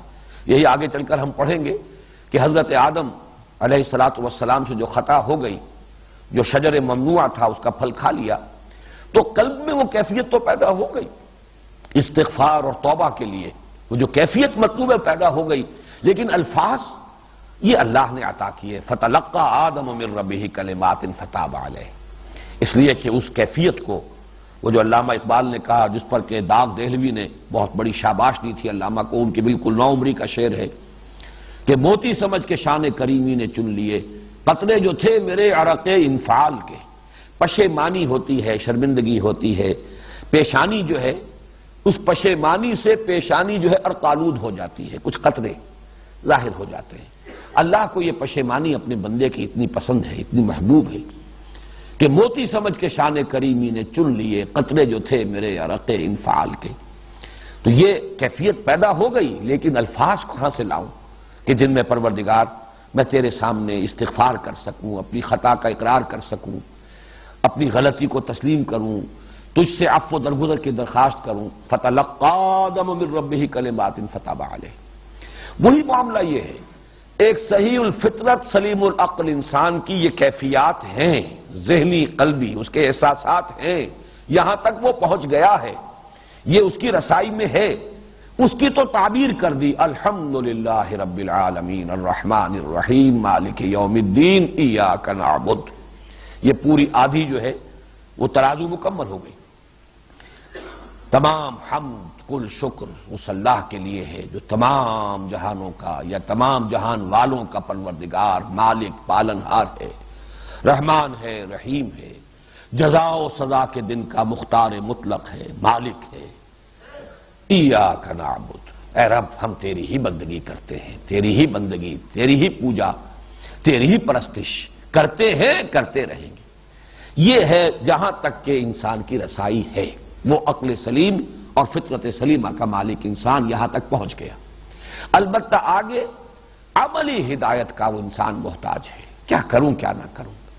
مجھے مصرع یاد آ رہا ہے اگرچہ اس کی کیفیت کچھ اور ہے، کس طرف جاؤں کدھر دیکھوں کسے آواز دوں، اے ہجوم نامرادی دل بہت گھبرائے ہے، کدھر جاؤں کدھر نہ جاؤں، اس لیے کہ یہ دوراہا آ گیا ہے، تراہا آ گیا ہے، میری عقل فیصلہ کرنے سے قاصر ہے، اس کے نتائج کیا نکلیں گے، ذرا سی کجی ہو گئی، ذرا سا ٹیڑھ ہو گیا، زاویہ جو ہے آپ کو معلوم ہے شروع میں تو دونوں خطوط ملے ہوئے ہوتے ہیں، ذرا سا زاویہ ہے، لیکن آگے بڑھتے چلے جائیے فاصلہ بڑھتا چلا جائے گا۔ یک لہجہ غافل گشتم و 100 سالہ راہ دور شد۔ یہاں ہے کہ جو ضرورت ہے ایاک نستعین اہدنا الصراط المستقیم صراط الذین انعمت علیہم غیر المغضوب علیہم ولا الضالین۔ گویا کہ اب اسی ترازو کے حوالے سے پھر بات سمجھ لیجئے، سورہ فاتحہ کو نصفین میں تقسیم کرنے کی حکمت اور حکمت قرآنی کا نقطہ آغاز کیا ہے کہ نصف اول میں اس ہدایت نظری کا ذکر ہے جو فطرت انسانی میں ودیعت شدہ موجود ہے اور جو عقل سلیم کی رہنمائی میں ظاہر ہو جاتی ہے، اور نصف ثانی میں اس ہدایت عملی کا ذکر ہے جس کا انسان محتاج ہے۔ اور چونکہ نصف اول میں وہ فطرت انسانی کی ترجمانی ہو رہی ہے، لہذا لفظ قل کے بغیر گویا کہ انسان از خود یہ کہہ رہا ہے، جبکہ اس کے بعد جو ہے وہ اس کی درخواست کی شکل میں بات آئی ہے۔ اب بس دو باتیں اور نوٹ کر لیجئے پھر ہم لفظی تشریح کی طرف چلیں گے۔ میں نے یہ عرض کیا تھا کہ اصل مخاطب تو یہ ہے انسان، اسی لیے سورہ بقرہ جب شروع ہوگی تو الف لام میم ذالک الکتاب لا ریب فیہ ھدی للمتقین، ان متقیوں کے لیے جو یہاں تک تو پہنچ گئے، آگے کے لیے وہ درخواست کر رہے ہیں کہ انہیں عملی ہدایت دی جائے، یہ ہے اصل مخاطب۔ طبعاً وہ لوگ بھی مخاطب ہیں کہ جن کے عقل پر کچھ پردے تو پڑ گئے، شہوات کے، خواہشات کے، یا غفلت، محض غفلت، غور کیا ہی نہیں، سوچا ہی نہیں اس کی وجہ سے، لیکن اگر یہ پردے زیادہ دبیز نہیں ہیں، حجابات زیادہ بھاری نہیں ہیں، زیادہ کثیف نہیں ہیں، تو قرآن مجید کی آیات ان حجابات کو اٹھاتی بھی ہیں۔ وقت لگ جائے گا۔ ابو بکر صدیق یہ تو مثال ہے جیسے کہ قرآن مجید میں حضرت لقمان کی مثال آئی، وہ نہ خود نبی تھے نہ کسی کی نبی کی امت میں سے تھے، اپنے غور و فکر وَلَقَدْ آتَيْنَا لُقْمَانَ الْحِكْمَةَ أَنِ اشْكُرْ لِلَّهِ، ہم نے لقمان کو حکمت عطا فرمائی کہ کر شکر اللہ کا۔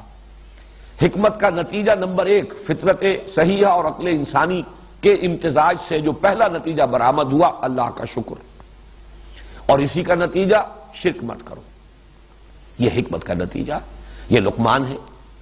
اسی طریقے سے سمجھیے حضور صلی اللہ علیہ وسلم کے زمانے میں ایسے لوگ موجود تھے، ورقہ ابن نوفل کو سامنے لائیے، ظاہر بات ہے کہ نہ وہ کسی کتاب کو جانتے تھے، لیکن فطرت جو ہے وہ برقرار تھی اپنی صحت پر، ابا کر رہی تھی یہ کیا ہو رہا ہے اس ماحول میں، یہ انسان کیا کر رہے ہیں، غلط ہے، عقل صحیح فطرت صحیح۔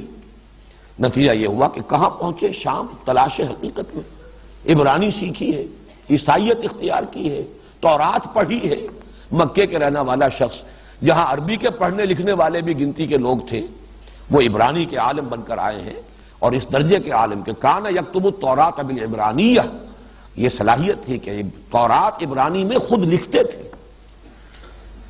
اور جیسے ہی حضور صلی اللہ علیہ وسلم پر وحی نازل ہوئی ہے فوراً تصدیق کی، یہ وہی ناموس ہے جو اس سے پہلے موسیٰ اور عیسیٰ پر نازل ہوا، اور کاش کہ میں اس وقت تک زندہ رہوں جبکہ آپ کی قوم آپ کو اس شہر سے نکال دے گی۔ حضور بڑے حیران ہوئے، اب آپ اخرجیہم، کیا یہ مجھے نکال دیں گے؟ یہ تو مجھ سے بڑی محبت کرتے ہیں، میرے قدموں تلے اپنی آنکھیں بچھاتے ہیں، لیکن یہ کہ انہوں نے کہا کہ یہ جس شخص کے پاس بھی یہ پیغام آیا وہ اس کا پیغام بن کر کھڑا ہوا، اس کی قوم نے اس کے ساتھ لازماً دشمنی کی۔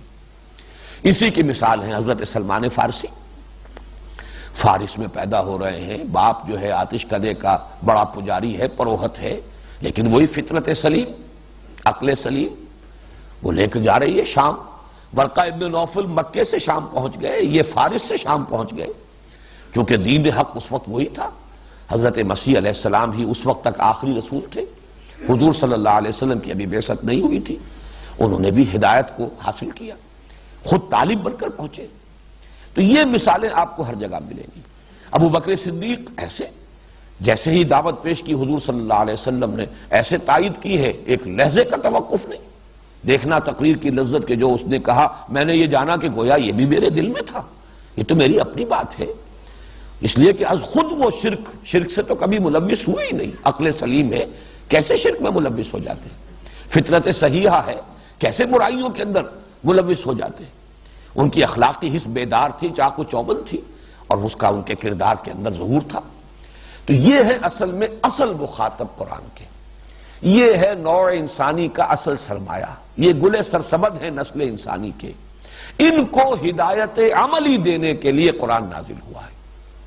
البتہ طبعا جن کے اوپر کچھ پردے پڑے ہوئے، لیکن پردے زیادہ دبیز نہ ہوں، تعصب نہ ہو، شعوری طور پر فیصلہ نہ کر لیا ہو کسی نے کہ ایک بات نہیں مان کر دینی، حسد اور تکبر کی بیماریاں نہ ہوں، محض غفلت ہو تو ذرا وقت لگے گا، پردے اٹھ جائیں گے۔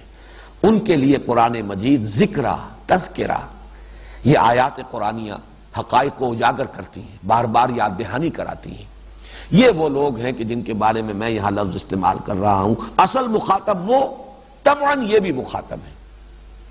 تیسرا حصہ اب نوع انسانی کا وہ ہے کہ جن کے تعصبات گہرے ہیں، جن پر خواہشات اور شہوات کے پردے اتنے شدید پڑے ہوئے ہیں ان کے عقلوں پر، اور فطرت پرورٹڈ ہے، نیکی اور بدی کی حس ختم ہو چکی ہے، امتیاز ہی نہیں حق و باطل کے مابین، خیر اور شر کا امتیاز برقرار نہیں رہا۔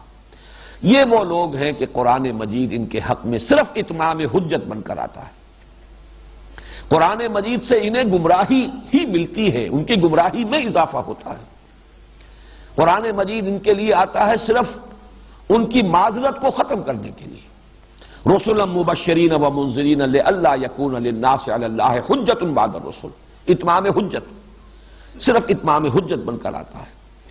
اور ان کے لیے گویا کہ اسی اتمام حجت کا پھر یہ بھی ایک شکل بنتی ہے کہ پھر وہ عذاب کے مستحق قرار پاتے ہیں۔ وما كنا معذبین حتی نبعث رسولا، یا جیسے فرمایا وما كان اللہ لیضل قوما بعد اذ ہداہم حتی یبین لہم ما یتقون، تبیین کر کے حجت قائم کر دے اور وہ اس کے بعد نہیں مان رہے تو گویا کہ یہ بات ظاہر ہو جائے، مبرہن ہو جائے کہ یہ عذاب الہی کے مستحق ہیں۔ وہ عذاب اس دنیا میں بھی آ گیا اور آخرت کے عذاب کا بھی یہ ایندھن بنیں گے ہمیشہ ہمیش کے لیے۔ اسی لیے ان کے حق میں قرآن مجید ہدایت نہیں بنتا۔ نوٹ کیجئے، بظاہر یہ جملہ میرا آپ کو شاید اچھا نہ لگے، لیکن قرآن مجید خود کہتا ہے یضل بہ کثیرا ویہدی بہ کثیرا، اللہ تعالیٰ اسی قرآن کے ذریعے سے بہتوں کو گمراہ کرتا ہے اور بہتوں کو ہدایت دیتا ہے۔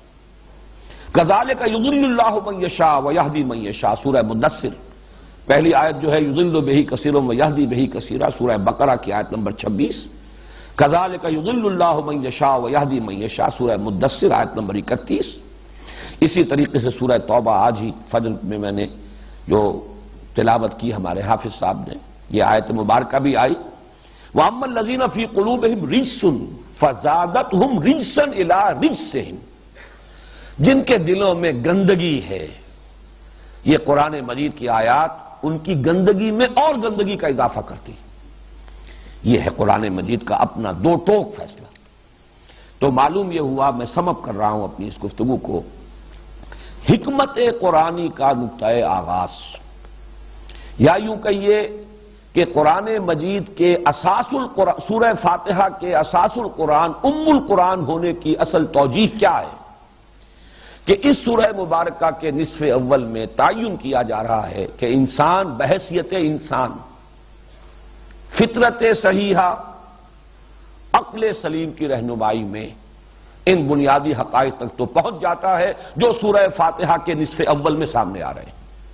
الحمدللہ رب العالمین الرحمن الرحیم مالک یوم الدین ایاک نعبد، ایاک نعبد بھی اس میں شامل ہے نصف اول میں۔ یہ تو منطقی نتیجہ ہے، اس ہستی ہی کے لیے پھر عبادت ہونی چاہیے، اسی کا ہو کر رہنا چاہیے، اسی کی رضا کا طالب بننا چاہیے، اسی کے لیے جینا اور مرنا چاہیے، اسی سے لو لگانی چاہیے، اسی کا حکم ماننا چاہیے۔ یہ منطقی نتیجہ ہے۔ اور نصف ثانی میں معین ہو رہا ہے کہ انسان کی احتیاج ہے صراط مستقیم۔ اب صراط کہتے ہیں راستے کو، چلنا۔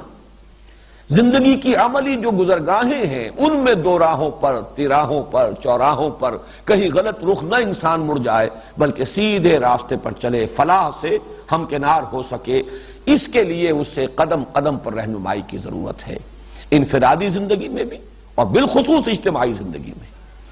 انفرادی زندگی میں اس کی اخلاقی حس بھی اگر وہ بیدار ہے بہت حد تک رہنمائی کر دے گی، لیکن اجتماعیات کی پیچیدگیاں، اس کی الجھنیں ایسی ہیں کہ ان عقدوں کو حل کرنا عقل انسانی کے لیے بالکل ممکن نہیں ہے۔ یہاں اس کی احتیاج ہے کہ گھٹنے ٹیک کر اللہ سے دعا کرے، اہدنا الصراط المستقیم صراط الذین انعمت علیہم غیر المغضوب علیہم ولا الضالین۔ یہ ہے در حقیقت وہ مقام کہ جہاں اصل قرآن مجید کا خطاب ہے۔ طبعاً وہ لوگ جن کی فطرت جو ہے کچھ بیمار ہے، کچھ مریض ہے، لیکن یہ کہ یہ بس ایک حد تک معاملہ ہے، یا عقل پر کچھ ہلکے پردے پڑے ہیں، ان کو قرآن آ کر پردوں کو اٹھاتا ہے، ان کے دلوں کے زنگ کو دور کرتا ہے۔ جیسے کہ حدیث میں آیا ہے کہ ان هذه القلوب لتصدع، یہ دل جو ہیں ان پر زنگ آ جاتا ہے، کما یصدع الحدید اذا اصابه الماء، جیسے کہ لوہے پر زنگ آ جاتا ہے جب اس پر پانی پڑتا ہے۔ تو سوال کیا گیا فما جلاؤہا یا رسول اللہ، اے اللہ کے رسول پھر اس کا جلا کیا ہے، سیکل کیا ہے، پالش کیا ہے؟ ہمارے تلواروں کو زنگ لگتا ہے، ہم پالش کرتے ہیں، سیکل کرتے ہیں، صاف کر لیتے ہیں، پھر دمک اٹھتی ہے، چمک اٹھتی ہے۔ تو قرآن اگر دلوں کو اگر زنگ لگ جاتا ہے، آپ فرما رہے ہیں، تو اس کے لیے کوئی سیکل، کوئی پالش؟ فرمایا کثرت ذکر الموت و تلاوت القرآن، کثرت سے موت کو یاد رکھنا اور قرآن کی تلاوت، یہ زنگ کو دور کرنے والی بات ہے۔ بڑے پیارے شعر ہیں فارسی کے، علم چبود آن کے رہ بن مایدت۔ علم کیا ہے؟ چہ بود جو ہے، علم چہ بود، لیکن یہ شعری ضرورت کے تحت چبود پڑھا جائے گا۔ علم چبود آن کے رہ بن مایدت۔ علم کیا ہے؟ وہ جو راستہ دکھائے، اہدنا الصراط المستقیم۔ زنگ گمراہی ز دل بزدائدت، دل سے گمراہی کے زنگ کو، غفلت کا زنگ ہو، خواہشات کا اوپر پردہ پڑ گیا ہو، اس کو ہٹائے۔ از دل بزدائدت علم نبوت جزب علم عاشقی۔ یہ جب زنگ گمراہی، غفلت، یہ زنگ اتر جائے گا تو روح انسانی کے اندر جو محبت خداوندی کی حدت ہے اور شدت ہے وہ ظاہر ہوگی، اللہ کے ساتھ محبت۔ والذین آمنوا اشد حبا للہ، علم نبوت جزب علم عاشقی، یہ عشق خداوندی۔ ما بقا تلبیس ابلیس شقی، باقی یہ منطق اور یہ اور وہ اور فلسفے، یہ سب تلبیس ابلیس شقی ہے۔ یہ اصل علم ہے جس کے لیے کہ انسان درخواست کرتا ہے سورہ فاتحہ میں اہدنا الصراط المستقیم صراط الذین انعمت علیہم غیر المغضوب علیہم ولا الضالین۔ اب آئیے کہ ہم اس سورہ مبارکہ کے ایک ایک لفظ کے حوالے سے گفتگو شروع کریں۔ میں یہ کل عرض کر چکا ہوں کہ میری حیثیت مفسر کی نہیں، صرف مبلغ کی ہے، طالب علم کی ہے حقیقتاً، لیکن جتنا کچھ بھی علم حاصل ہوتا رہا ہے اسے پہنچانے کی سعی بھی کرتا رہا ہوں۔ تو تفسیر کرنا یا تفسیر لکھنا یہ میرا مقام نہیں، خاص طور پر سورہ فاتحہ کی تفسیر، یہ تو یوں سمجھیے کہ قیامت ہے۔ اس پر تو پوری ضخیم کتابیں لکھی گئیں۔ ہمارے زمانے میں چونکہ نام آیا بھی ہے، کل بھی، آج بھی آیا ہے، مولانا ابوالکلام آزاد ام القرآن، کئی 100 صفحات بڑے سائز کے انہوں نے لکھے، اگرچہ پھر بھی وہ پوری نہیں ہے۔ ایک آیت جو مرکزی آیت ہے اس سورہ مبارکہ کی، آیت نمبر 4 ایاک نعبد و ایاک نستعین، اس کا حق تو کسی درجے میں ادا کیا ہی نہیں، بلکہ وہ ایک بہت بڑا سوالیہ نشان ہے کہ سبب کیا ہے، اس آیت کے بارے میں کیوں کچھ نہیں لکھا، چند جملے۔ جبکہ ربوبیت کسے کہتے ہیں، الوہیت کیا ہے، رحمت کے مظاہر کیا ہیں، یہ تمام چیزیں جو ہیں، عبادت کا مفہوم، عبادت پر نہیں اتنی بات ہوئی، ہدایت پر ہوئی، اس پر جو کچھ انہوں نے لکھا ہے، واقعہ یہ ہے کہ اپنی جگہ پر تفسیر کا بھی حق ادا کیا ہے، اور اردو ادب کا کلاسک ہے، اردو ادب کے شاہکار جو پیسز ہیں ان میں اس کا شمار ہو سکتا ہے۔ بہرحال ہمیں تو جو اصل مضمون ہے اس سورہ مبارکہ کا وہ میں آج بیان کر چکا ہوں، اب ہمیں آیات اور الفاظ کے حوالے سے یوں سمجھیے کہ اس خاکے میں صرف رنگ بھرنا باقی رہ گیا ہے۔ الحمدللہ رب العالمین، الحمد الف لام جسے لام تعریف کہا جاتا ہے، اکثر و بیشتر تو اس پر اتفاق ہے کہ یہ لام استغراق یا لام جنس ہے، کل حمد، تمام حمد، حمد کی پوری جنس۔ لیکن ایک رائے یہ بھی ہے، اور وہ آج جب میں غور کر رہا تھا تو اس میں بھی وزن نظر آیا، وہ یہ کہ یہ لام عہد ہے۔ لام عہد ہوتا ہے کوئی خاص شے جو ذہن میں ہو، تو اس سے مراد کیا ہوگا اگر یہ لام عہد ہے؟ اصل شکر، اصل حمد اللہ کے لیے ہے، یعنی باقی بھی ہیں، حمد کی جائے گی، مدح کی جائے گی، شکر کیا جائے گا، والدین کا شکر بھی ہے، من لم یشکر الناس لا یشکر اللہ، لیکن اصل شکر، اصل حمد اللہ کے لیے۔ شکر سزاوار حقیقی جو ہے وہ اللہ ہے۔ اس اعتبار سے ال جو ہے دونوں معنی دے سکتا ہے یہاں پر، تمام حمد، کل حمد، یا اصل حمد، حمد حقیقی اللہ کے لیے۔ حمد کا مفہوم کیا ہے؟ عربی زبان میں کسی کی تعریف کرنے کے لیے، یہ تعریف اب میں بول رہا ہوں اردو میں جو ہم لفظ بولتے ہیں، اگرچہ یہ عربی کا لفظ ہے، اور عربی میں تعریف کے معنی ہے کسی چیز کو پہچانوانا، ڈیفائن کرنا، اس کی پہچان مقرر کر دینا، یہ تعریف ہے، معرفت سے بنا ہے۔ لیکن اردو میں ہم تعریف سے جو مفہوم لیتے ہیں، عربی میں اس کے لیے کئی الفاظ ہیں، حمد بھی ہے، مدح بھی ہے، شکر بھی ہے، ثنا بھی ہے۔ ان میں سے مدح کسے کہتے ہیں؟ عام ہے یہ کسی کی تعریف کی جا رہی ہو، یہ اردو والا تعریف، چاہے کسی ایسی چیز کی تعریف کی جائے کہ جو اس کے لیے اختیاری نہیں ہے، اللہ کی عطا کردہ ہے، یا یہ کہ اس کی اختیاری ہے۔ اگر اس نے علم حاصل کیا تو اس کی تعریف کی گئی، یہ بھی مدح ہے۔ اگر وہ حسین و جمیل انسان ہے، یہ تو اللہ کی عطا کردہ شے ہے، لیکن پھر بھی مدح کی جائے گی۔ لیکن مدح کے مقابلے میں حمد جو ہے وہ صرف اس چیز پر ہوگی جو اختیاری ہو۔ کسی نے محنت سے کوئی شے حاصل کی ہے، کسی کا اختیاری فعل ہے، کسی کا اکتسابی وصف ہے جو اس نے خود حاصل کیا ہے، تو حمد جو ہے اس کے لیے خاص ہے۔ غیر اختیاری جو چیزیں ہیں یا جو موہوب چیزیں ہیں، دی ہوئی ہیں کسی کی طرف سے، اس کے اوپر حمد نہیں ہوگی، مدح ہو سکتی ہے۔ اسی طرح لفظ شکر اور حمد کا تعلق کیا ہے؟ شکر کیا جاتا ہے کسی انسان یا ہستی کے اس وصف پر یا اس فعل پر جس سے شکر کرنے والے کو کوئی فائدہ پہنچاؤ۔ شکر کرنے والا جو ہے اس کی کوئی ضرورت پوری ہوئی ہے، اس پر کوئی احسان ہوا ہے، اس کی احتیاج رفع ہوئی ہے، اس کی کوئی تکلیف دور ہوئی ہے، تو وہ شکر کرے گا۔ جبکہ حمد اس سے کہیں وسیع تر ہے۔ یہ بات نوٹ کر لیجئے، قرآن مجید میں لفظ حمد یہ زیادہ تر شکر کی جگہ پر آتا ہے، اور احادیث میں خاص طور پر جو دعائیں ہیں، الحمدللہ الذی احیانی بعد ما اماتنی، اب یہاں جو ہے اصل میں یہ شکر کا مقام ہے، اس اللہ کا شکر ہے جس نے مجھے دوبارہ زندہ کر دیا اس کے بعد کہ مجھ پر موت طاری ہو گئی تھی۔ یہ دعا ہے، دعائے مسنون ہے، صبح جب آنکھ کھلے تو اٹھ کر یہ زبان پر الفاظ حضور صلی اللہ علیہ وسلم کے جاری ہو جاتے تھے۔ اسی طریقے سے کھانا کھایا آپ نے، آپ کی احتیاج یا ذوف محسوس ہو رہا تھا، ضرورت محسوس ہو رہی تھی، وہ پوری ہو گئی۔ الحمدللہ الذی اطعمنی وسقانی وجعلنی من المسلمین، اس اللہ کا شکر ہے۔ اب یہاں پہ نوٹ کیجئے، یہاں حمد در حقیقت شکر کی جگہ آیا، قرآن مجید میں بھی آیا ہے، حضرت ابراہیم علیہ السلام کا قول، الحمدللہ الذی وہب لی علی الکبر اسماعیل واسحاق ان ربی لسمیع الدعاء۔ یہاں بھی اگر آپ لفظ تعریف کہیں گے تو وہ بات اس طریقے سے ادا نہیں ہوگی، اتنا مفہوم ظاہر نہیں ہوگا جتنا کہ لفظ شکر سے۔ اس اللہ کا شکر ہے جس نے مجھے اس بڑھاپے میں، اس ضعیفی میں اولاد عطا فرمائی، اور وہ بھی اسماعیل اور اسحاق جیسی اولاد عطا فرمائی۔ الحمدللہ الذی وہب لی علی الکبر اسماعیل و اسحاق ان ربی لسمیع الدعاء، اور یقیناً میرا پروردگار دعا کا سننے والا ہے۔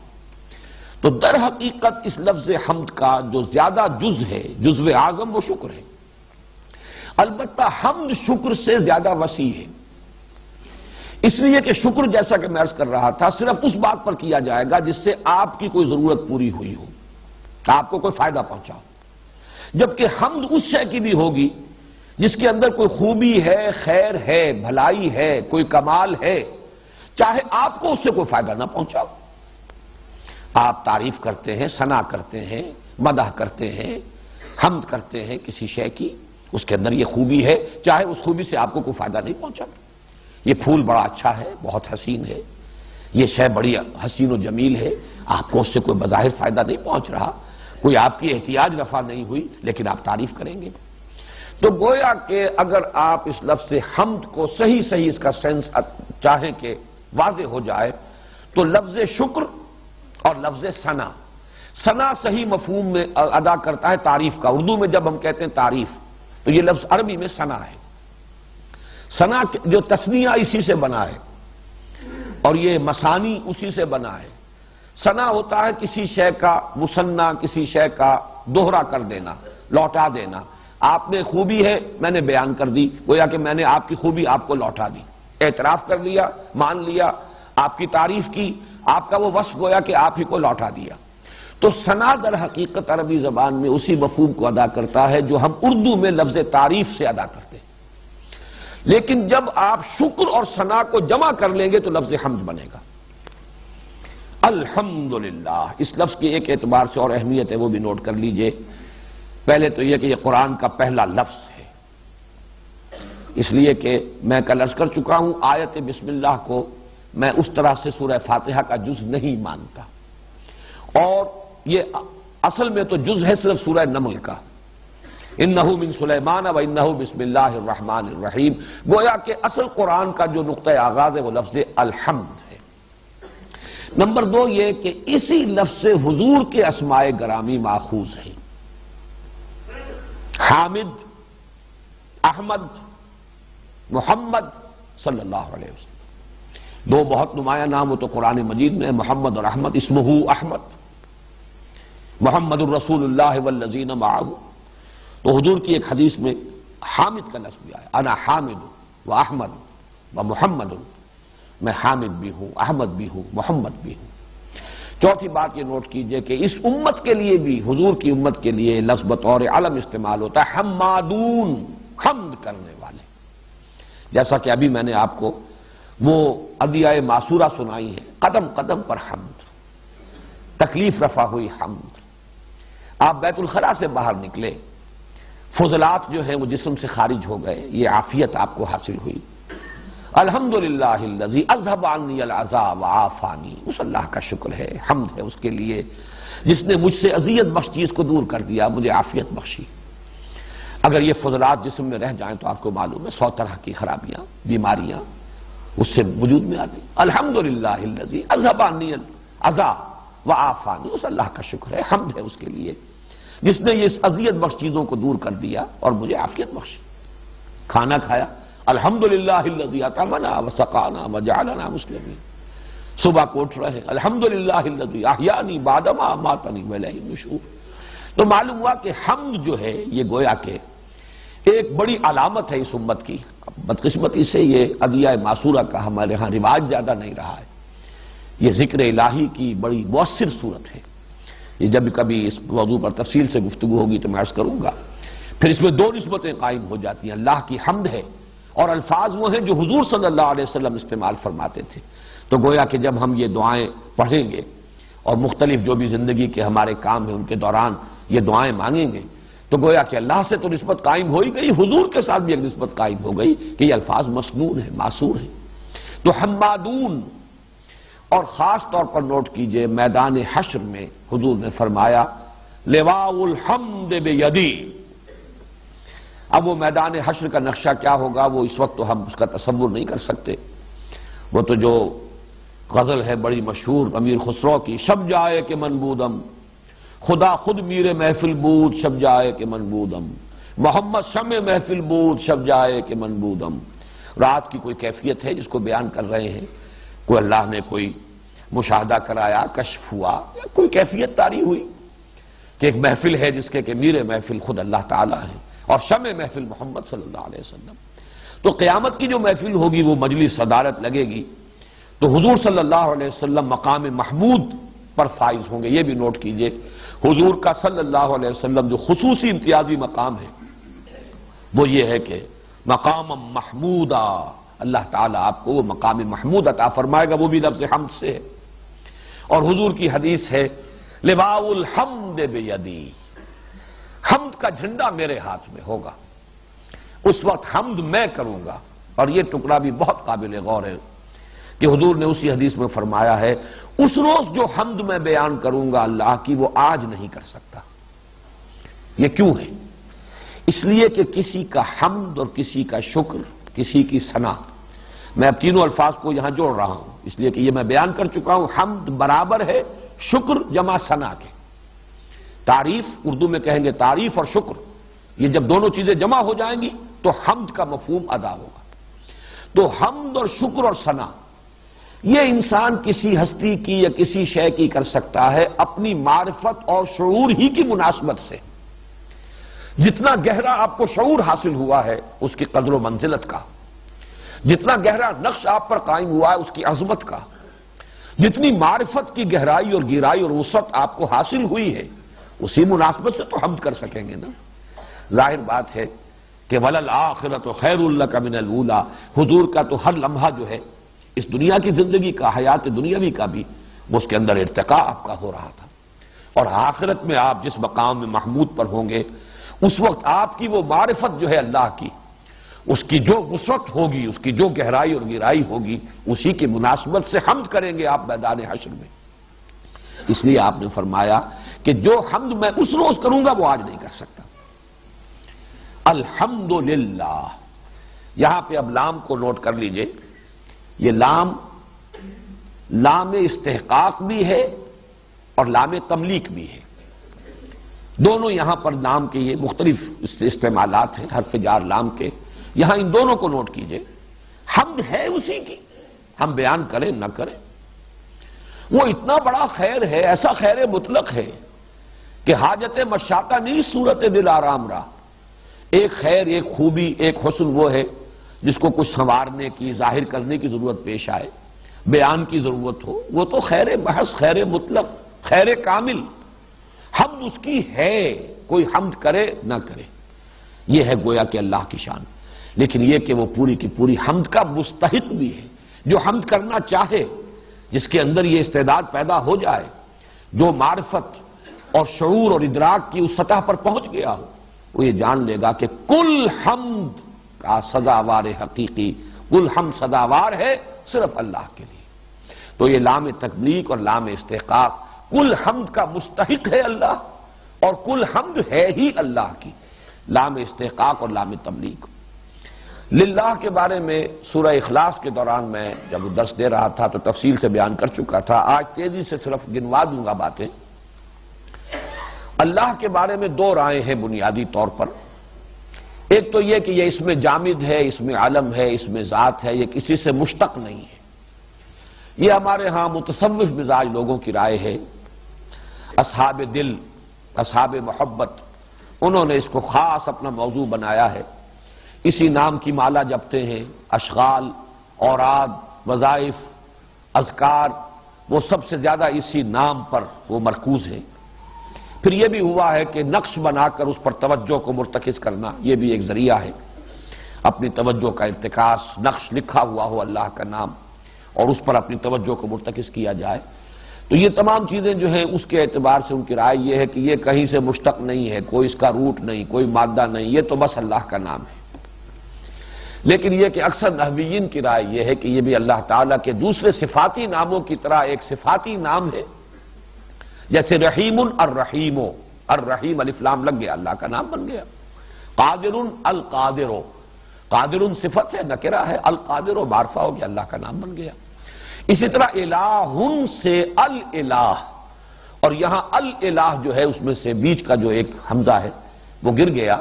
دونوں لام مدغم ہو گئے، ادغام ہو گیا اللہ. یہ اللہ جو ہے الالہ ہے حقیقت کے اعتبار سے. پہلی بات صحیح ہے یا غلط، میں دوسری بات کو صحیح تر سمجھتا ہوں. یہ نہیں کہہ سکتا کہ پہلی بات بھی غلط ہے، لیکن صحیح ہو یا غلط، لیکن بیہیو کرتا ہے یہ لفظ اللہ اسم علم کے طور پر. عربی زبان میں اگر کسی نام پر الف لام لگا ہے تو یا سیدھا اس کے ساتھ نہیں لگ سکتا، بلکہ وہ یا ایہا یا انسانوں تو کہہ سکتے ہیں، یا انسان نہیں کہہ سکتے، یا ایہا الانسان ایہا لگتا ہے، لیکن اللہ پر ایہا کا اضافہ نہیں ہوتا. یا اللہ، معلوم ہوا کہ اللہ جو ہے بیہیو کرتا ہے اسم علم اور اسم جامد کی حیثیت سے. البتہ میری رائے بھی یہی ہے کہ یہ مشتق ہے، الہ سے بنا ہے، اور الالہ میں ادغام ہوا ہے دو لاموں کا اور اللہ بن گیا. اب ذرا تیزی سے نوٹ کر لیجئے، تین رائے ہیں. اس الہ کے لفظ کا مادہ الف لام ہے یا واو لام ہے یا لام واو ہے. یہ تین آراء ہیں، لیکن ان کے مختلف استعمالات جو ہیں اس اعتبار سے واقعتاً یہ لفظ بہت ہی حقدار ہے کہ اسے اللہ کا اسم علم اور اسم ذات مانا جائے، کہ ان تمام مادوں کے جتنے استعمالات ہیں اس خوبصورتی کے ساتھ اللہ کی ذات پر، جسے آپ کہتے ہیں کہ یہ جامع پوری طرح اسی کی ذات پر راست آتا ہے، زیب دیتا ہے اسی کو، کہ اس تینوں مادوں سے جو تین ممکنہ مادے ہیں، تینوں مادوں کے جتنے ممکنہ استعمالات ہیں ان سب کا صحیح ترین اطلاق اللہ کی ذات پر ہوتا ہے. مثلا الف لام ہے سے الہ یا اللہ، اس کے معنی ہے عبادہ، کسی کی بندگی کی، کسی کو پوجا. اسی سے لفظ معبود بنا ہے، اور اللہ کا ترجمہ عام طور پر معبود کیا جاتا ہے. لا الہ الا اللہ، اللہ کے سوا کوئی معبود نہیں. اسی طرح الہ یا لہو، اس کا ایک مفہوم ہے تحیرہ، متحیر ہو گیا، حیران و ششدر رہ گیا. تو واقعہ یہ ہے کہ اللہ کی ذات وہ ہے جس کی کنہ تک پہنچنا کسی انسان کے بس میں نہیں. تحیر کے سوا کچھ ہاتھ نہیں آئے گا. اس کی ذات کو جاننا جو ہے وہ انسان کے بس میں نہیں ہے، ممکن نہیں ہے، عقل کی رسائی وہاں نہیں. تحیر فلاسفہ کا تصور جو ہے وہ یہی ہے، وہ ذات جس کے بارے میں ہم کچھ نہیں سمجھ سکتے. اسی طریقے سے الہ اور الہ یہ دونوں آ جاتے ہیں، لیکن الہ کا اگر اس کے ساتھ اضافہ ہو جائے تو کسی کا کسی کی طرف لپکنا. الہ الفصیل و الی امہ، کسی بچے کو آپ نے اس کی ماں سے جدا کیا ہوا تھا، جیسے کہ کوئی گائے ہے، اس کا بچڑا کہیں باندھا ہوا ہے آپ نے، اگر کہیں اس کی رسی کھل گئی تو جس طرح لپکتا ہے اپنی ماں کی تھنوں کی طرف، یہ ہے الہ الفصیل و الی امہ. وہ جو ماں سے بچھڑا ہوا بچہ تھا لپکا، دوڑا. وہ بہرحال اس کی ایک ضرورت بھی ہے، اسے دودھ بھی پینا ہے، اس کی ایک مامتا بھی ہے، اس کی اپنی ایک محبت بھی ہے. تو اس کے تحت کسی کی طرف لپکنا یہ بھی الہ یا الہ الہ کا مفہوم ہے. تو یہ بھی گویا کہ اللہ تعالیٰ کی ذات کے لیے صحیح ترین تصور ہے. ہم احتیاجات میں اسی کی طرف رجوع کرتے ہیں، اسی کو پکارتے ہیں. امن یجیب المضطر اذا دعاہ، بھلا کون ہے جو کسی مصیبت میں جو پڑے ہوئے ہیں جو پکارتے ہیں، ان کی پکاروں کو سننے والا کون ہے اس کے سوا. تو ظاہر بات ہے کہ مشکل کشائی کے لیے، حاجت روائی کے لیے، تکلیف کو رفع کرنے کے لیے، اپنی کسی ضرورت اور کو پورا کرنے کے لیے اسی کی طرف انسان رجوع کرتا ہے. اسی طرح ولہ جو ہے ولاہن سے بنا ہے، اور اس کے معنی کیا ہے؟ فرط محبت. اس میں اردو میں بھی لفظ آپ استعمال کریں، والہانہ عشق. اور واو اور الف یہ چونکہ آپ کو معلوم ہے حروف علت ہے، یہ ایک دوسرے کی جگہ بدل جاتے ہیں. والہ الہ یہ گویا کہ ایک ہی مفہوم ہو جائے گا اس کا. تو والہانہ جس سے انتہائی محبت ہو، یہ معاملہ بھی اللہ تعالیٰ ہی کی ذات پر یہ جامع راست آتا ہے، اسی کو زیب دیتا ہے. والذین آمنوا اشد حبا للہ، جو سب سے بڑھ کر محبت کے قابل ہے. محبتیں اوروں سے بھی کرو، اولاد سے بھی کرو، والدین سے بھی کرو، وطن سے بھی کرو، بھائیوں سے بھی کرو، لیکن سب سے بڑھ کر اشد حبا اہل ایمان جو ہے وہ اللہ کے لیے ہوتے ہیں. والذین آمنوا اشد حبا للہ. ایک رائے یہ ہے کہ یہ لام واو یا لام یہ ہا ہے. اس کا مطلب کیا ہے؟ اس کا ایک مفہوم ہے پیدا کرنا، خلق، تو اللہ خالق ہے.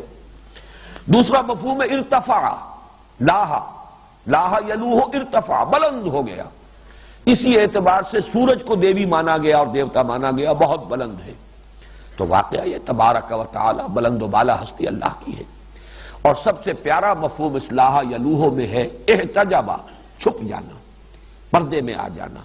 تو واقعہ یہ ہے کہ اللہ تعالی غیب کا پردہ اس نے اپنے اور ہمارے مابین حائل کیا ہے، چھپا ہوا ہے۔ وہ میں نے جو آپ کو شعر سنایا تھا اصغر گونڈوی کا، ردائے لالا و گل پردہ ماہو انجم، جہاں جہاں وہ چھپے ہیں عجیب عالم ہے۔ تو در حقیقت اللہ تعالیٰ کوئی معشوق اس پردہ زنگاری میں کہیں چھپا ہوا ہے۔ اگرچہ اس چھپے ہونے کے اعتبار سے بڑی پیاری بات ہے جو امام راضی کی میں نے اس سے پہلے بھی کوٹ کی ہے، مجھے بہت ہی پسند ہے ان کا جملہ۔ کسی کا چھپ جانا دو اعتبارات سے ہوتا ہے، ایک تو یہ کہ وہ خود مخفی ہو، چھپا ہوا ہے، ایک یہ کہ اس درجے ظاہر ہو جائے کہ نگاہیں تاب نہ لا سکیں۔ جیسے کہ آپ کو معلوم ہے سورج شام کے وقت جب اس کی روشنی وہ پھیکا پڑ جاتا ہے، مدھم پڑ جاتا ہے، تو اب نظر آ رہا ہے آپ کو، اس کی آؤٹ لائنز نظر آ رہی ہیں، وہ ٹکیا دی کرمزن ڈسک وہ نظر آ رہی ہے، اس کی آؤٹ لائنز بھی آپ نے معین کر لی، یہ سورج ہے۔ لیکن جب اپنی پوری شدت پر ہوتا ہے تو آپ تاب ہی نہیں لا سکتے، چکا چوندھ ہو جاتا ہے، آنکھیں دیکھ نہیں سکتی۔ تو ایک روپوش ہونا ہے شدت ظہور کی وجہ سے۔ تو امام راضی کی الفاظ بہت مجھے پسند ہیں، فَسُبْحَانَ الَّذِي احْتَجَبَ لِشِدَّتِ ظُہُورِهِ، پاک ہے وہ ذات جو اپنے شدت ظہور کی بنیاد پر کی وجہ سے وہ چھپ گیا ہے۔ ہماری نگاہیں اس کے جمال کی تاب نہیں لا پاتی، وہ اس لیے ہم سے چھپا ہوا ہے کہ ہماری آنکھیں جو ہے چکا چوندھ ہو گئی ہیں اس کے شدت ظہور کی وجہ سے۔ اور یہی در حقیقت شرح ہے اس کی کہ اللہ تعالیٰ کے یہ دو اسماء ہیں، الظاہر بھی ہے الباطن بھی ہے، هو الاول والآخر والظاہر والباطن۔ وہ ظاہر اتنا ظاہر ہے کہ کوئی اس سے بڑھ کر ظاہر نہیں، لیکن باطن ہے اور اتنا باطن ہے کہ اس سے زیادہ مخفی کوئی نہیں۔ تو هو الاول والآخر والظاہر والباطن، تو یہ جو چھپا ہونا ہے اس کا، یہ احتجابا، یہ لاہا یلوہ اگر اس کا مصدر ہے اور اس کا مادہ ہے تو یہ مفہوم ہے۔ اب یہ تمام تصورات میں نے آپ سے عرض کیا کہ لفظ الہ کے یہ تین ممکنہ جو اس کی روٹس ہو سکتی ہیں، الف لام ہے، لام واو ہے، واو لام ہے، ان سب کے اور جتنے ممکنہ استعمالات ہیں وہ سب کے سب جس ذات کے اوپر منطبق ہوتے ہیں وہ صرف ذات خداوندی ہے۔ اس اعتبار سے اگر کوئی کہے کہ لفظ اللہ اس ہستی کے لیے اس میں علم ہے یا اس میں ذات ہے تو میرے نزدیک اس میں کوئی مبالغے کی بات نہیں ہے۔ ہم نے صرف پہلی آیت کا بھی ابھی نصف پڑھا ہے، الحمدللہ، اگرچہ جملہ مکمل ہو گیا